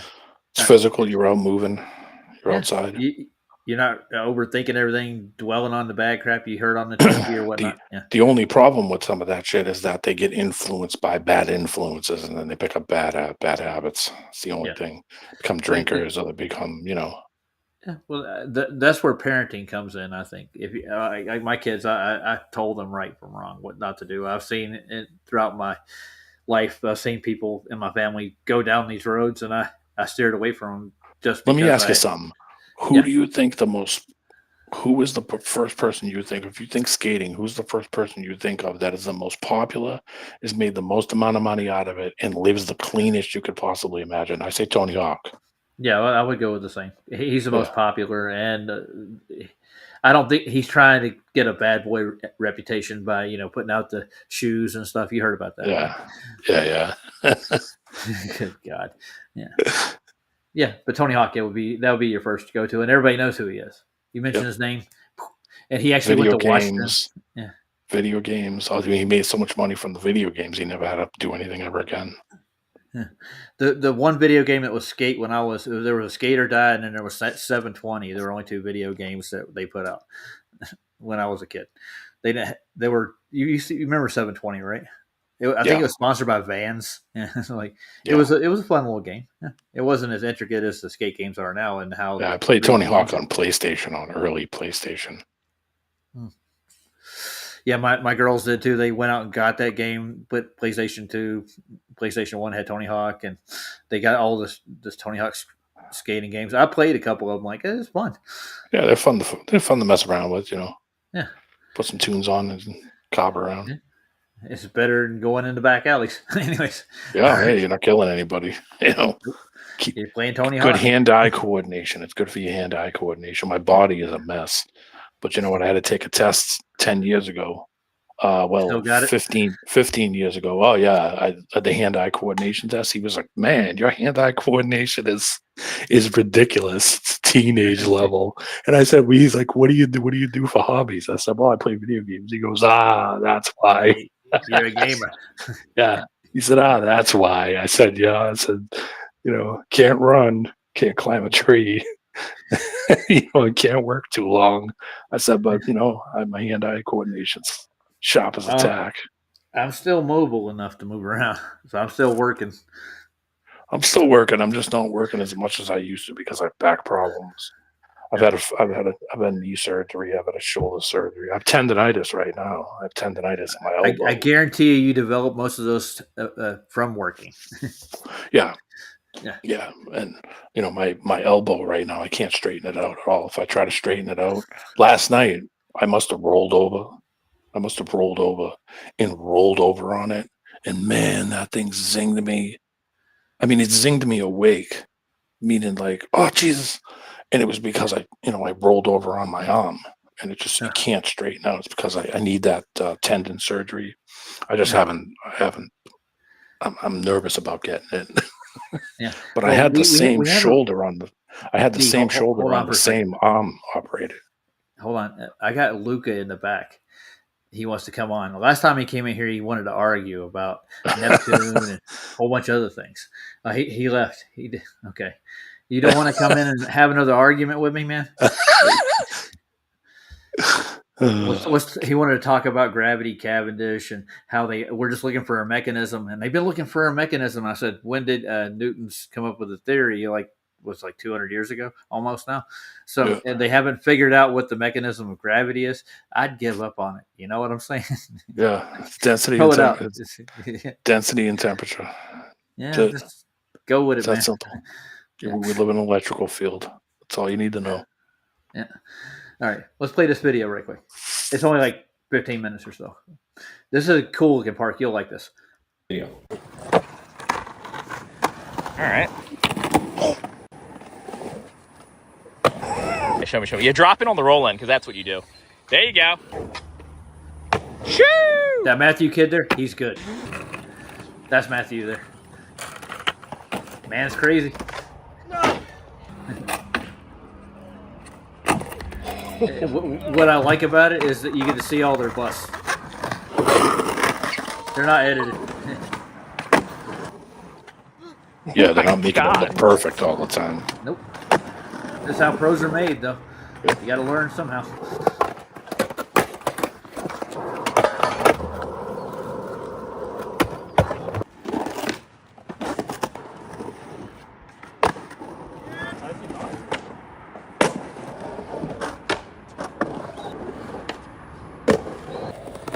I want to know where this park is, and I'm trying to figure out. I don't think it's near me, though. Our park's not that good. Yeah, it's a nice one.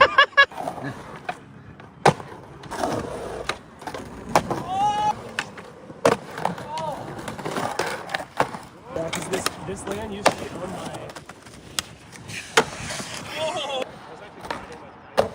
by... Had some big, if I let you go, do you think you could fly energy to it?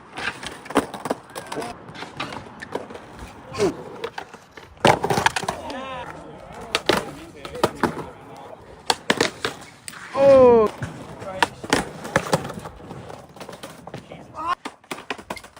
Oh my goodness. You don't need outtakes with a video like this.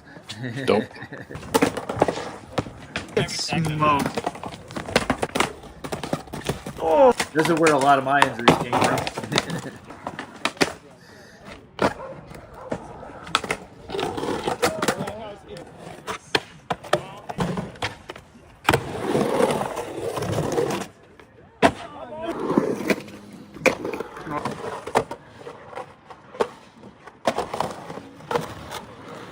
The transition's pretty smooth there, though, isn't it? Yeah.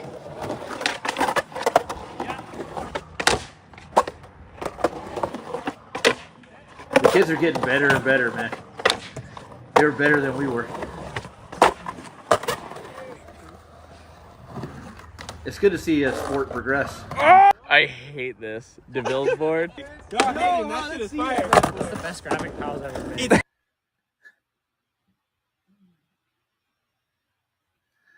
Disaster on the quarter. Oh wait, he's claiming. Wait, he's predicting Matt doing air from that corner all the way over there. Oh yeah.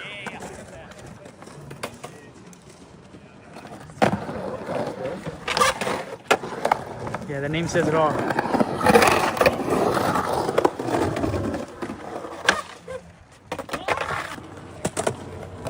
Here he goes. Oh. Yo, that was a good guess. Yeah, you're not a dad, dude. Give me that camera. I'm not a dad either. No fucking film. I'm fucking pro.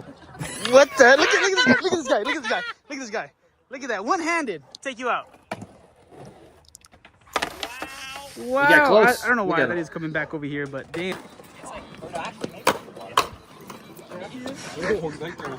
Damn, Dan tricks? Want to grab a water with me?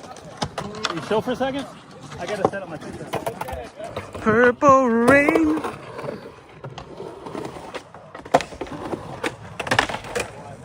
Oh, that was scary. We got flack for skate salad. They threatened to beat us up for skating their neighborhoods and stuff. Yeah. Oh, I like that. Yeah, doubled up. Doubled up. Outcast. Yeah, Chris. Oh. Oh. This kid's their new pro. Yeah. Chris guy. You got it. You got it. Right here. Already got a PAL deck and everything, so he's already on tour. Oh. Yeah, dude, that was your fault. Why'd you do that? My fault. My fault. They always blame the freaking Canadian, you know. I didn't even understand what he said. Sorry, Salad, I forgot. I knew that too. Damn it. Salad's a girl. Remember that, D. Oh, really? Yeah. I heard this before. Somebody asked the question. I think it was on PJ's channel. Damn, son. That thing almost fucking took you out. That thing's crazy. I know. It looks chill, that but looked good though. Yeah. That looked real good.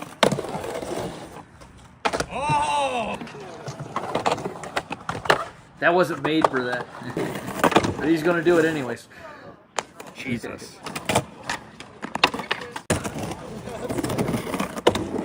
He does get it eventually. Jesus Christ.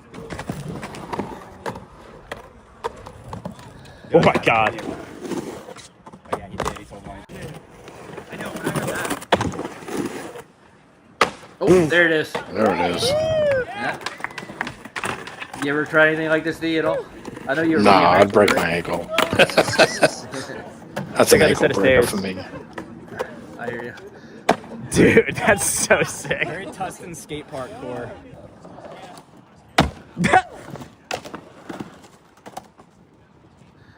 Oh, that ran out.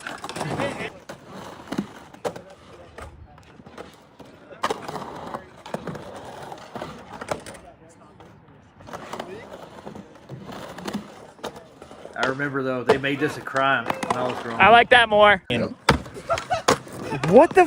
What is he doing? He gapped over and then back when The only crime is Yeah, skate the double set.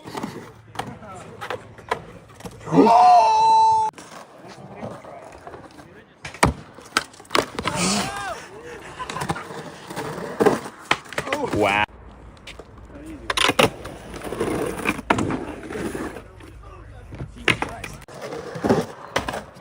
Yeah, that's balls out right there. You just ball right into it. Yeah. DeVille, you know, if you stand on the other side, not only will you not be a my shot, it won't be a shot. We both could win. Oh, nice. That's what they call a stillfish. That grab. Yep. That's a hard one to do, man, but I got it down way back in the day. Getting lines, dude. Tail. I just like when he lands right there because then he firecrackers the corner of this. Oh! Tail is also real.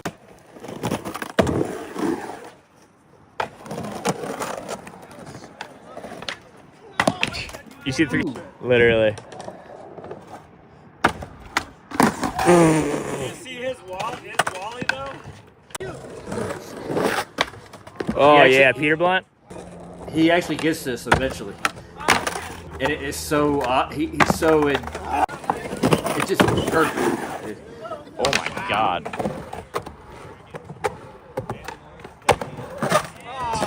This is the funnest thing to do here. That little scratch, so fun. It's crazy that a lot of people don't realize that there's a set of stairs right here and there's a set of stairs right here.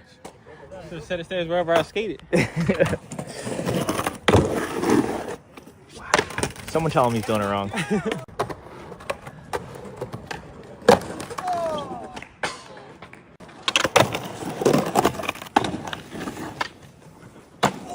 Ooh, Japan Air. That's what that's called.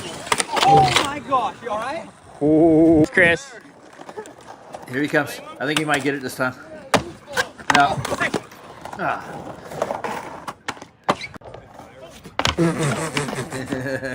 I anticipated the bump. It's because where he's landing is actually angled too, so it changes the board angle when he lands on it. It shoots out from underneath him every time.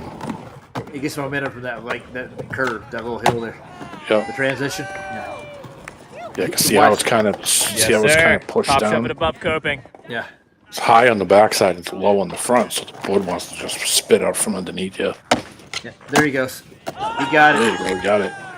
It's your body has to move in the momentum of the board This is moving Justin. at This the is the guy who same makes all time. of our shapes and stuff like that. This is the first time actually riding my shape. This is an actual board designer. Even though he here, makes this guy. them. I should have set one of these things up. Yeah, they're fun. He's kind of old school. He tries to kickflip in a minute. Come on. He can transition across the spine. Come on, kickflip. Oh, he didn't land. Damn, best kickflip you've ever done right there. Oh. Dude. You got that.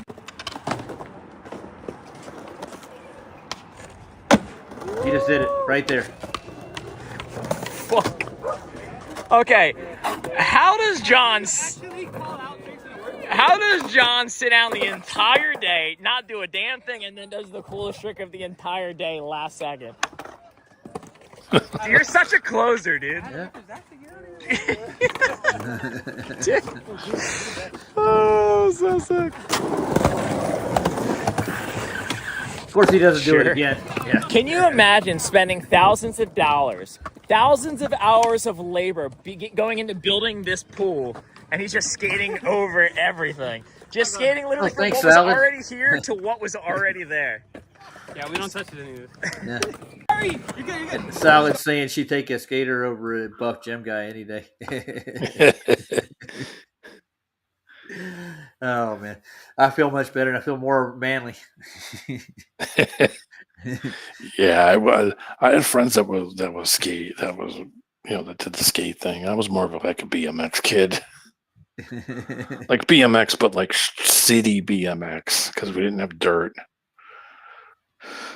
Yeah.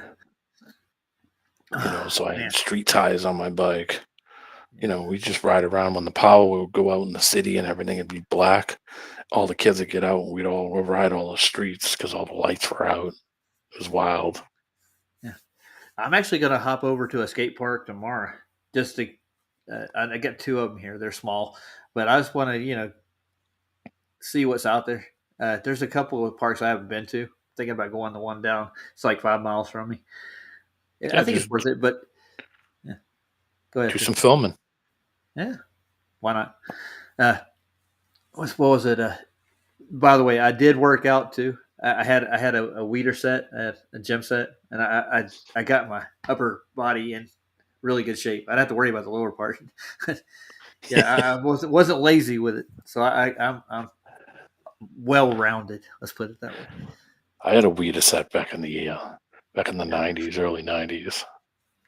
Weeder was a big deal. Oh yeah. And I was on weight gainers. I did the whey, and I could never gain weight, dude. I just gained muscle. I've always been big. I'm always been a big. Well, now that I'm a grandpa, I'm getting the gut. Yeah, I'm 260, but I was at one point. I was when I was working all the time. I was 300, and I was still in decent shape. I was in decent shape back then. I was in pretty good shape, but when you're working every 6 days a week.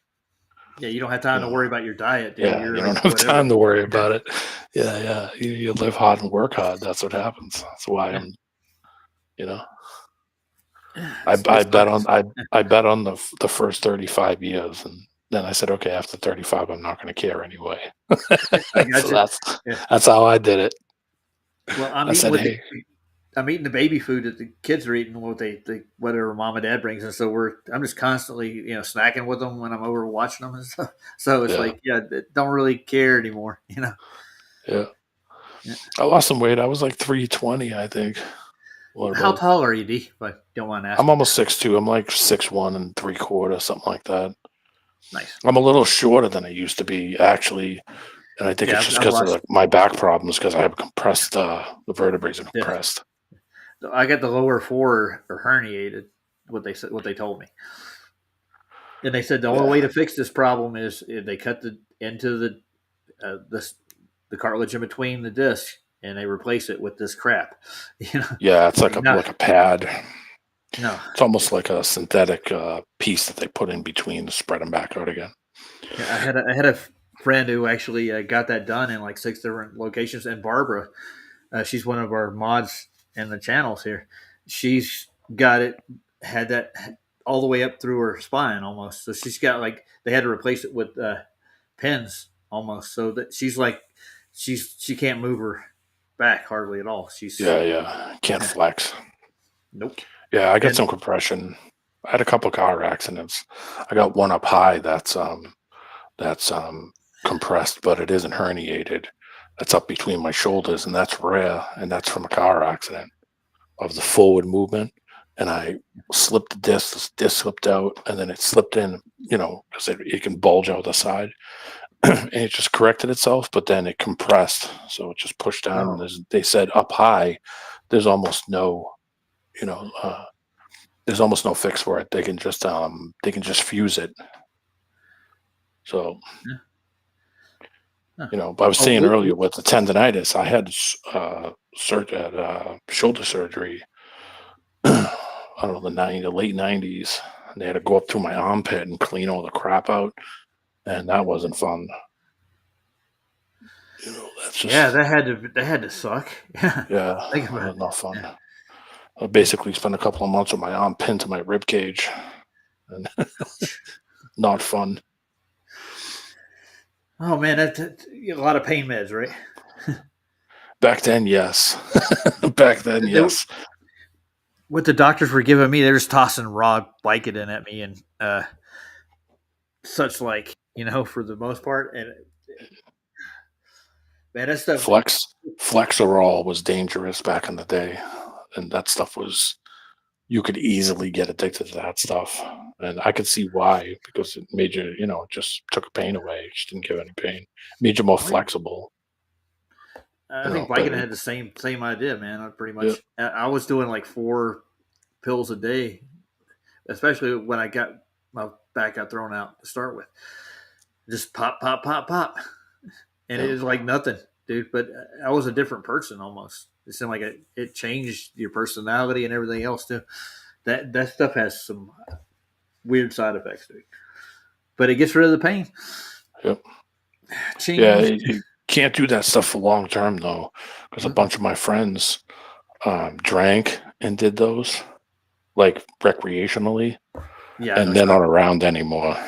Yeah, a lot of them got into it. Yeah. Killed their liver. Because killed their livers.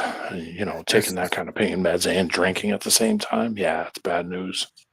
Relaxes your whole system up, and then your liver's not working properly. It's not going to filter anything. It's going to the toxin levels are going to kill it. Yeah. My friend made fun of me because I quit drinking. And literally made fun of me. Every time I saw him, he made fun of me. He was always crack some stupid wise crack about, but he would spend all this time making fun of me because I, wanted to feel better. And he never saw that he didn't feel better by doing it. I told him, I said, dude, we're not kids anymore. No, you can't keep doing it all your life, man. You're gonna have to worry about what you are. Yeah, and your body's not made to handle it. Yeah. I quit. I partied just as hard, if not harder than he did.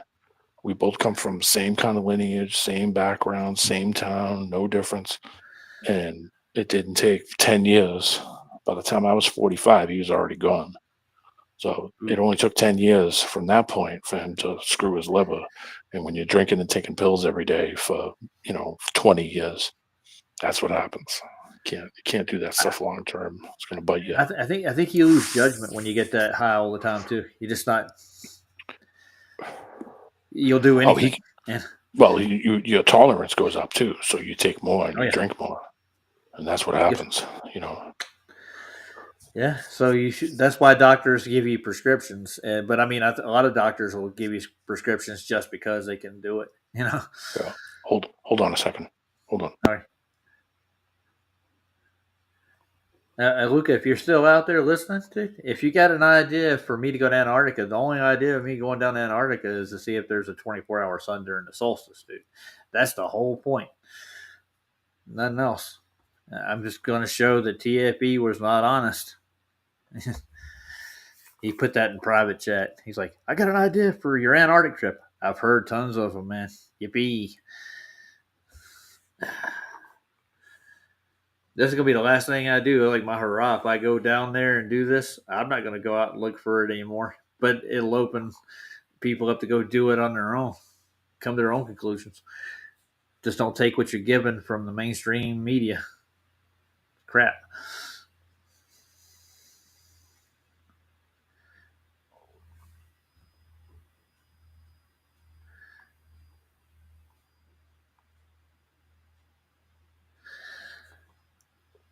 Well, why D-Man's gone, I'll play a little more of this right quick. Or I guess I'll wait till he gets back. I'm back. Sorry. Well, let's take a look at the rest of this little video, and I want to round up. I gotta go babysit the grandkids tomorrow too. It's my day to babysit Thursday. Both the parents work. So. Yeah, it sucks. It sucks that it has to be that way. Yeah. It wasn't that way when I was young. My mom was always home. My mom was always around. Yeah, when I was raising mine, that's the way it went there too. And we didn't have the grandparents around all the time to take the grandkids neither. And both sides, like my parents and her parents, they don't agree on everything, Yeah, my grandparents were gone. I never met my grandparents. I met my grandmother. I only remember one time, right before my grandmother died. I went over to the house with my brother, and I remember talking to her, and I remember messing with the telephone, and she came over and said, "Honey, Dennis, you can't play with the phone, honey." So she went over and turned the TV on, and of course I just plopped myself down in front of the TV. Yep. She made me a bologna sandwich. And I remember that, but I don't remember anything before it. I don't remember anything, so I was probably 10 or 11. It's the only memory I have of my grandma. I never met my grandfather, and my mother's parents were both gone like 5 or 10 years before I was born. They were from Italy. They were Italian, 100%. Nice. From Sicily. Ooh, that's not Italian. That's Sicily. Hey, come on. Yeah, Sicilian. Well, the Northerners and the Southerners hate each other. Yeah. They were part. I think my grandmother was part Sardinian. Ooh. Which is where the boot is kicking. The island it's kicking. Sardinia. My mother was a little darker skinned. She was a little more, a little shorter, and so I'm half Irish and half Irish and half Italian. But I look like my father. But we grew up in an Italian family. Dude, I don't look anything like my father. When I was born, he was in Thailand on R&R. And he was actually with a Taiwanese hooker at the time. I was born. Hey, it's a storm in every port. Yeah, there is. Especially when you're on that ship with the stick fest, like being on a ship or being in the military. You got to do what you got to do. Shore is a beautiful thing, man. Yeah. Oh, yeah. Let's play the rest of this. I'm gonna get up on another whole other topic. Oh, geez. Come out.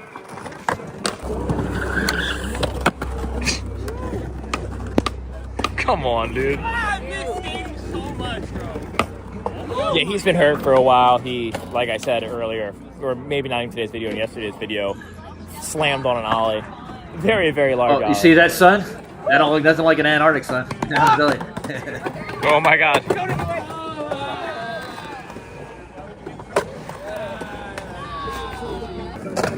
Wait, did that concrete break? Yeah, it did. No way. Let me see. What do you got to move? Spray paint. Spray paint on the plant? Yeah. Kids in their spray paint. Like, what was the I guess this was like a foundation of holding something. I wonder what would be so... Like a pillar? There is two of them.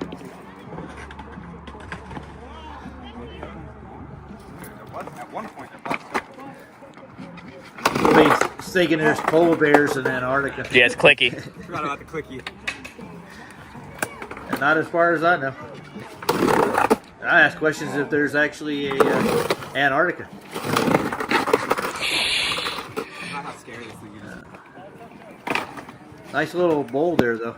Or that looks like the base of like where they had a tank on top of it. Yeah, or like a pipeline. Yeah, like a tank. They had a holding tank or there's no flat bottom. Boiler or something. Could be. Yeah. I don't see if there were more than one of them laying there. I'd say it'd be part of the pipeline. Yeah. Well, he's making use of it though, regardless. Like the fact that you went from like here, but you could pump all the way back up shows how there's just nothing but transition. Yeah, definitely a piper. Like you can see how close your nose is to the other side just from dropping in. Why else would they make that? Yo! It was so hard to skate. How fucked up is fucked up? Ooh. I have to roll away though. I can't do that. That's the hard part. Is getting the full roll away. Really hard. Hey Phil, how you doing? You want to hold you?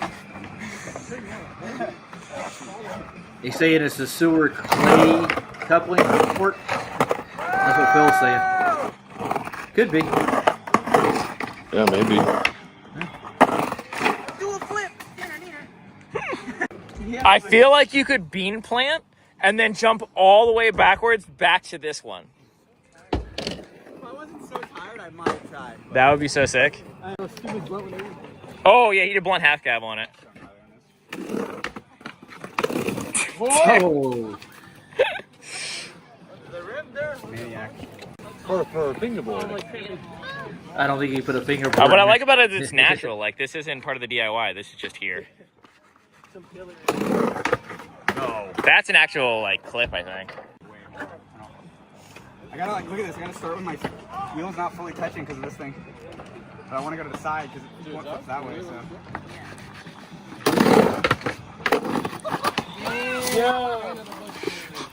Let me film it from down there. Bush so heavy. Good damn. Just look at what you're standing on. Oh my! I'm just living my best life, dude. Nope, I jumped in and went sideways. I think he gets a good trick out of this stuff. A decent one.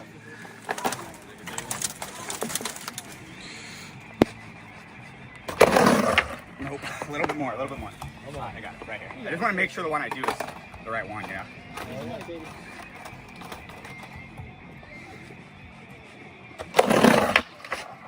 There you go. Oh my God! Next try. You just got to stay on. I know, right? I don't want to fall off again like that. I didn't know where I was going. Looks like it's not level either. Looks like the side that he's on is actually higher than the side he's skating to. Yeah, I see what you're saying. Yeah. Like it's not level. It's hard to say with the lens though. Yeah. Oh. Yeah. Sounds rough too. It sounds like it's really rough. Well, you see like a brick grid in it. See that?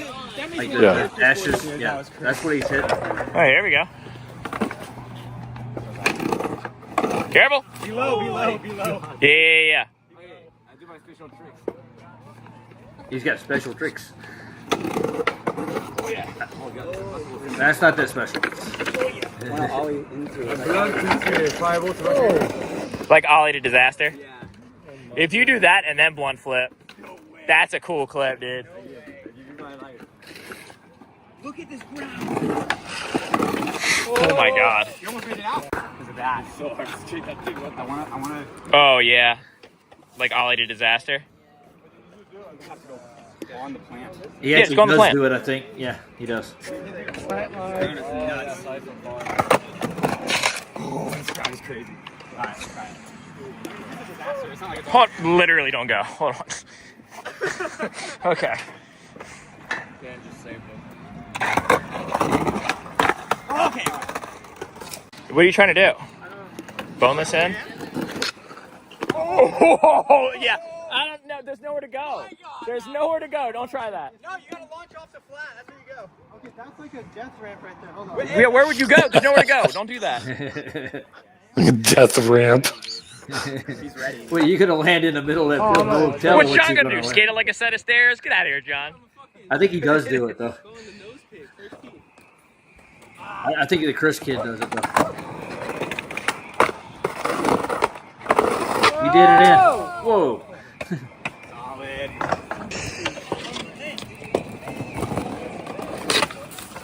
Whoa! He clipped the tree. He's going so through the oh god.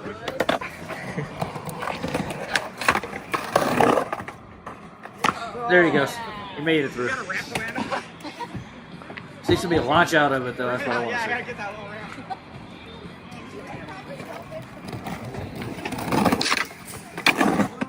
Whoa. Oh my god, yeah, no more. Oh, like tuck your knees up? Oh, like suck in and then just try to slow down through rock figgy?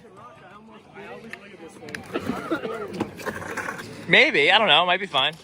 You can flip it upside down and land on it.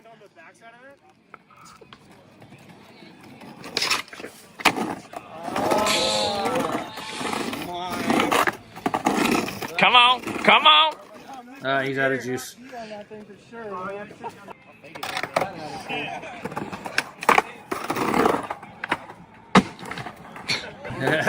That was dumb.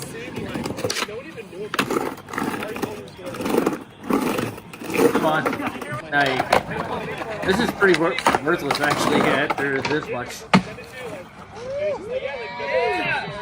Done. Like, I mean, this is technically street, I think though. Like, this wasn't built for over. skating. This is just here. Yeah. Probably Dude, part him of a hitting warehouse this or freaks me out. We need to move something. some kind of plant or something. Yeah, they just made this into a skate park that was abandoned. Is that how you Yeah, it's probably a foundation for something they had hanging around. The most flary run up ever. Well, it works for them, man. Oh, you got that. Hey. Okay, hold on. All right. Looks like they're still working on it. See the wood Do you want me to get down? in the back. Yeah, that's what they were talking about at the beginning of the video. He goes to there's a foundation building. Oh, no. We The don't whole want to do skate that. park for the kids. I don't think that works. Yeah, that's a guaranteed loop out. You got that. It's an ankle breaker, that one. Oh, yeah. This kid's doing it. Oh. Kickflip manual?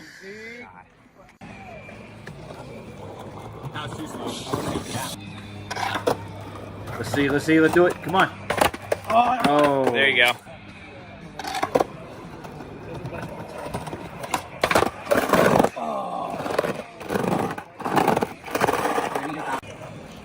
I think he's going to try to get all the way through it.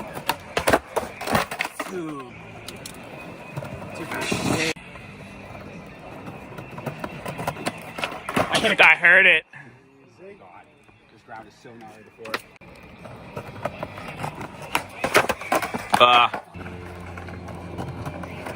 He would be filming if he didn't. There he goes. Oh.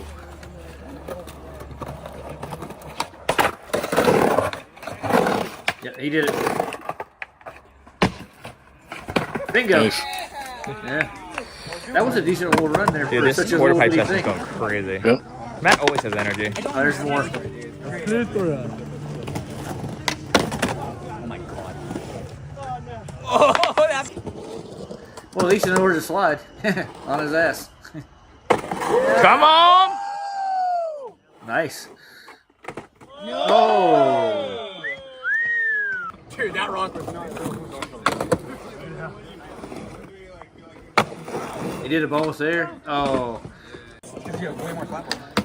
Do it again. No, he didn't. You can go. I just want to see you max out. Everyone yell requested Matt. Oh. Yeah, this thing could be a real. That'd be nice. Yeah. It's like a half of a half fight. Oh, it's kind of see the other side over there, right? Like you go up. Right. Oh. There's nothing up there. I don't think they're finished with it yet. Okay, that was a little scary, but we did it. I guess. That was it, guys. Now, what'd you think? That was a decent little. Pretty good. One. Oh yeah, they're not bad. Kids these days. Is Luke yeah, back? things they do. No, he didn't come back. Not good. Anyways, yeah, they do. I was doing stuff like that. I was younger. My grandparents had a vineyard beside the house, and there's a field adjacent to the vineyard, and it was just sitting there forever. Me and my brother, we went and gathered up all the plywood we could. We built a half pipe right on the side of my grandparents' house and the property. Yeah, my friend Kenny had one in his backyard. And everybody was over, man. Everybody, the neighborhood. Oh, yeah. I would go over and just sit in the corner and just watch those guys do stuff that I was just like, how do they do that? Just how do they do it?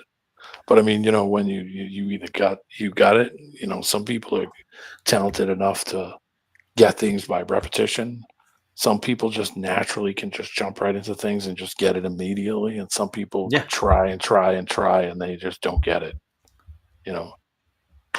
Just how it is. I don't know what. Yeah, that's the way things are. Yeah. It took a lot of patience with me doing like the technical stuff, but like the big tricks and stuff, I caught on real quick. Within 6 months after I started doing kick flips, no complies and stuff like that, it's just like I would get innovative with it and make new stuff out of it. Depends on how your mind works, how your body works. I think some people just are sharper with stuff. Well, I'm ready to get out of here, sir. All right, man. It's good talking to you. Good to see you. Talking to you, 2D. Thanks for stopping in. Yeah, I just turned it on real quick. I should be sleeping because I got to go to work, but I was kind of hyper earlier, so I laid down for a little bit and fell asleep for like an hour. And I was like, oh shit! I was like, all right, well, let me make dinner. So why not? Yeah, like, literally. That's why I had to go downstairs, and the beeper on the stove was going off, and I was like, oh shit! So I made dinner for tomorrow, so I don't have to cook. So I was like, all right, perfect. I'm awake. I might as well do something. That's good.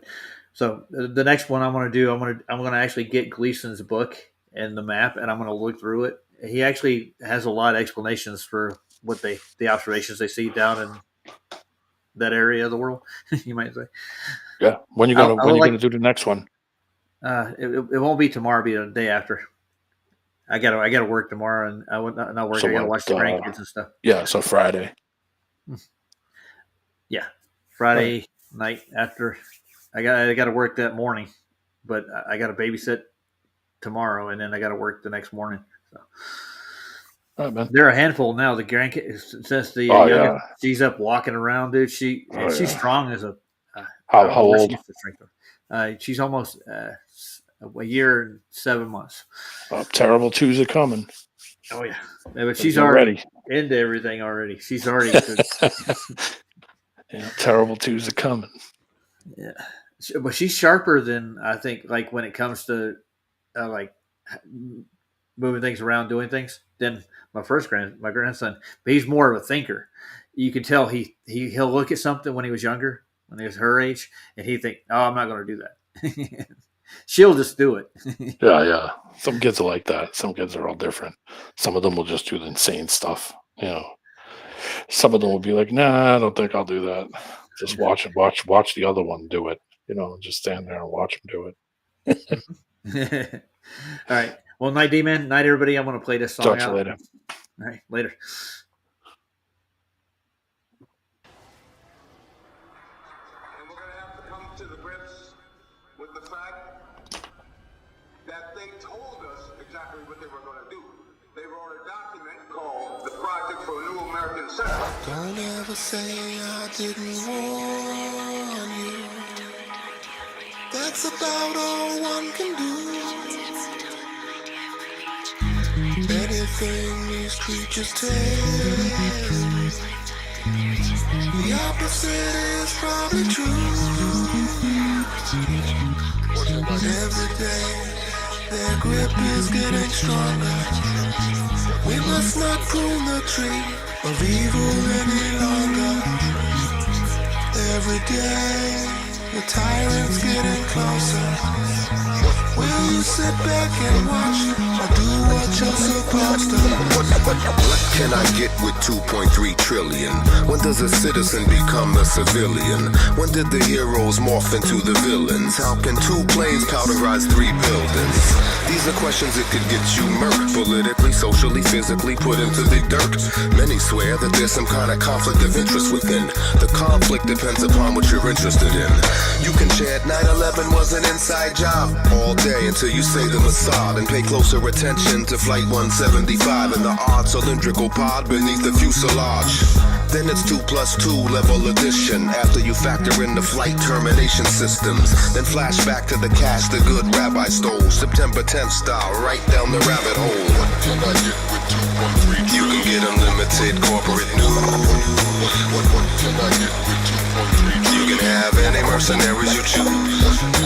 What can I get with 2.3 trillion? You can steal a couple million souls. What can I get with 2.3 trillion? You can get everything under control. The missile they hit the Pentagon with was not an act of randomness. It murdered accountants, bookkeepers, and budget analysts. That side of the building was retrofitted prior to this to withstand bomb blast, a nickname to catcher's mitt. If that don't give you some kind of clue why they glued a mortar, maybe you should take some medication for your new disorder. If buildings are burning, don't ever trust a news reporter with 267 stories of gruesome slaughter. Don't ever mention Dov Zakim and trillion stolen, much less missile-equipped Boeings even remote controlling. With System Planning Corporation International, the folks to see if you got some buildings you like to crash into. But that's impossible without the proper capital. That's why I'm asking you what you would do with unimaginable wealth. So much money you can't delve in it. Enough to buy 10 presidents and 12 senates. What can I get with 2.3 trillion? You can get unlimited corporate news. That's right. What can I get with 2.3 trillion? You can have any mercenaries you choose all night. What can I get with 2.3 trillion? You can steal a couple million souls. Indeed. What can I get with 2.3 trillion? You can get everything under control. Now that's greed. What can I get? What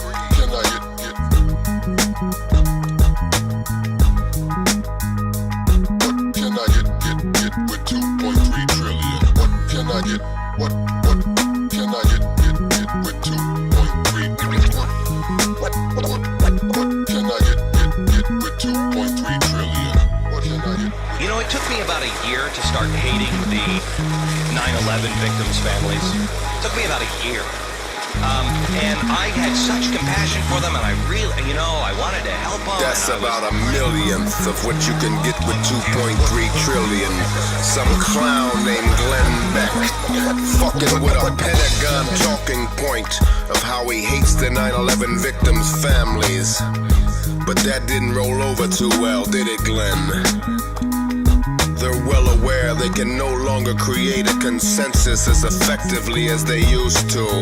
So they parade some other clown on the other side of the spectrum named Geraldo to tacitly give 9/11 truth a 6-minute segment semblance of credence, as if we didn't have that 9 years ago, dummy. The system is designed to make you think anything is funny. Pretty soon you won't be able to buy anything with your monopoly money, dummy. What can I get with 2.3 trillion? What can I get with 2.3 trillion? What can I get with 2.3 trillion? What can I get with 2.3 trillion? 2.3 trillion. If you are going to control any population for any length of time, you must have some measure of consent. It's exceedingly difficult to see how pure terrorism can function indefinitely. It can function for a fairly long time, but I think sooner or later you have to bring in an element of persuasion, an element of getting people to consent to what is happening to them. The Vera chip, it's about the size of a grain of rice. Each chip contains a unique 16-digit number that, when scanned, connects doctors to an internet database that retrieves medical records instantly. It was originally used for tracking lost pets, but the FDA approved Vera chip implants in humans.